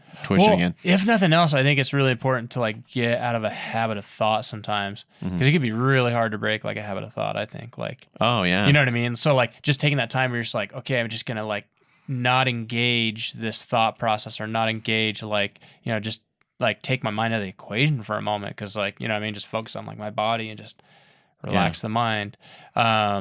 Which, I mean, sleep is probably good for that too. But but that's another thing too. Like, I can't remember. I thought it was a New York Times article, and I tried looking it up and I couldn't find it again. But it talked about, gosh, I had a bunch of terms though that I really wanted to like look up and like look into. So I was kind of annoyed that I couldn't find it. But it was talking about like how basically your brain does a bunch of productive stuff when you're not being productive, right? So like you have so like when you're like actively like thinking through something, so like consciously like working something out and like using your mind in that way, you're, obviously like processing things in that way. But then when you're like kind of, I don't know, like doing like something else and like kind of like just doing random stuff, and maybe you're like in flow state or something, just whatever, like, doing laundry, in a day, folding just clothes, mundane frame of mind. Then another like your subconscious mind or another part of your mind, like processes stuff and gets work done that will not happen if you're like deliberately consciously thinking through things. Interesting. Yeah, I loved it. I read that and I was like, oh. Okay, so that's probably. I'll see if I can find it. That's interesting because that would like lead me to find a root issue with stress in general with people, and how like they can be pushed to their quote unquote breaking point. You know what I mean? You're not letting part of your mind process things. And they appealed to like that classic like aha moment when you just started dicking around doing something else and you're like, oh, I know what to do. It's like, yeah, your mind's like, there was certain terms I really wish I can remember. I don't think it was just like sympathetic nervous system and parasympathetic, but they might have appealed to that. But there were some other terms that they used to talk about like. So I have a friend that got a brain injury from a car accident, right? She was like majorly concussed, and so her treatment, actually one, I'm laughing, that's terrible. It was just kind of a crazy coincidence that I know two women that had, one was in a car accident, the other one got hit in the head with a soccer ball. Gosh. And it knocked her out, right? And the doctors in both of those instances, because they were heavily concussed, prescribed them to sit in a dark room and stay away from computer screens. They couldn't read, they couldn't listen to music, so it was basically just like cut off all the input to your brain so it can heal. Yeah. And it's kind of strange that's what, because otherwise the doctors were like, you're not going to heal, you're not going to recover very well from this concussion if you're out doing too many things. Right. And I almost feel like that's similar. Like if you, I'm working out 3 days a week, but also have a very active job and I don't get enough sleep. And so and I'm actually really surprised that I'm able to like keep it up, because I expect to just like, there was one day out of like 2 months where I started to work out. I did like 20 minutes of cardio, then like 8 minutes of biking. And then I went down and I started to do some pull-ups, and I was just like, yeah, this isn't going to happen. Like I could probably kind of push through the workout, but I'm just like, nah. Like there's times where I'll push through and I'm like, nope, just get it done. But this one was one where I'm like, I'm kind of fatigued. I'm calling it. It's only happened once, but otherwise I was like, dang, I'm surprised I was able to push through. But anyway, do all those workouts, and it's only 3 days a week, but it's like that is almost too much. Because I push it kind of, I don't go too crazy, because it's like you're kind of stuck within your limits, and I've only been doing it for a couple months. But it's like, dang, that's almost overtraining. Like I might have to cut it back to like 2 days and then one lighter day or whatever. Anyway, point being is that maybe there's a corollary with like thinking and like, that's what like at certain times, like I'll try to like intentionally do things that are more relaxing, like go to the movies by myself, or like or like go for a walk, which you never think about it until like you do a walk and you're like, oh, this is so relaxing. But having some of those like mindless activities, because like I always like enjoy being productive and like either thinking through stuff or watching like educational like YouTube shows and this and that, but it's like constant, and it's just like I probably actually like, there's probably some detriment to always doing that. See, I get the same way sometimes, where I feel like I get that feeling, and it's like I need to, because that's what I do too. Is it's anytime I do one of those things that seems like it might be mindless, I usually don't make the decision to, like, you were probably the same way. It's not like I watch like some really terrible show on Netflix that I can like. And I used to do that more often. When I had more free time, I would just be like on my laptop, just like messing around or whatever, and then have like a dumb show on that you can just like look up at and then look down, and then 10 minutes later you can kind of figure out what the heck's going on, because it doesn't take. But now like I'll sit down and I'll be like, oh, I want to watch this documentary, or I might learn something different, or I want to watch. I'll watch some podcasts or something, or listen to some podcasts that are going to give me some more information on something else, that I can get some insight on something, and then you're more engaged in it. And then I'll get to that point where I'm like, at the end of the day, I'm like, oh my gosh, I'm really tired. Right. And I have to do one of those activities in order to be able to lay down and go to sleep. I have to meditate or something like that. Otherwise, I'll just be like laying in bed just all those thoughts Yeah. just like running through my head, and then I'm not gonna be able to fall Well, that's asleep. why right now. typically, even if I'm not gonna like, if I'm already like behind on sleep, I'll sit there and I'll like, and I'm probably already eating dinner late anyway, and it's like I'll like sit there and like watch like half hour to an hour of like a podcast, even though it's still kind of cutting into my sleep, because it's like it's probably more productive to like get my train of thought like off of like the day, and then just like be like, okay, yeah, I'm ready for bed and just zonk out. But gosh, I really want to find that article now. I tried pretty hard looking for it, but I'll try again. Okay. I'll at least try to find the information about it. But if I could find that article, it'd be helpful to just broke it down. I'm pretty sure it was a New York Times article. And I think I looked up and they had like other similar ones, but it wasn't the right one. It was, gosh dang it, but it was basically about like what your brain does. Like basically it was like making an argument for downtime. And I think it was even called something like that, like a case for downtime or something. Okay. I'm sure there's probably an exact article like that. That's not the right one, but I'll try to find it. Yeah. Because I read that and I was like, it was very similar to the sleep thing where you're like, oh man, that's valuable. Like I want to like, make sure I do that now. And then find But those. it's like reinforcing because then you don't just feel like, oh, I'm just being lazy and just like blah, blah. It's like, no, like you're like actually like your brain's being really productive while you're like not engaged in the same stream of thought. Yeah. So, And maybe that's one of the why meditation is so beneficial too. I would imagine that could definitely be part of it. I was actually thinking, I don't know if you would agree with this correlation. I'm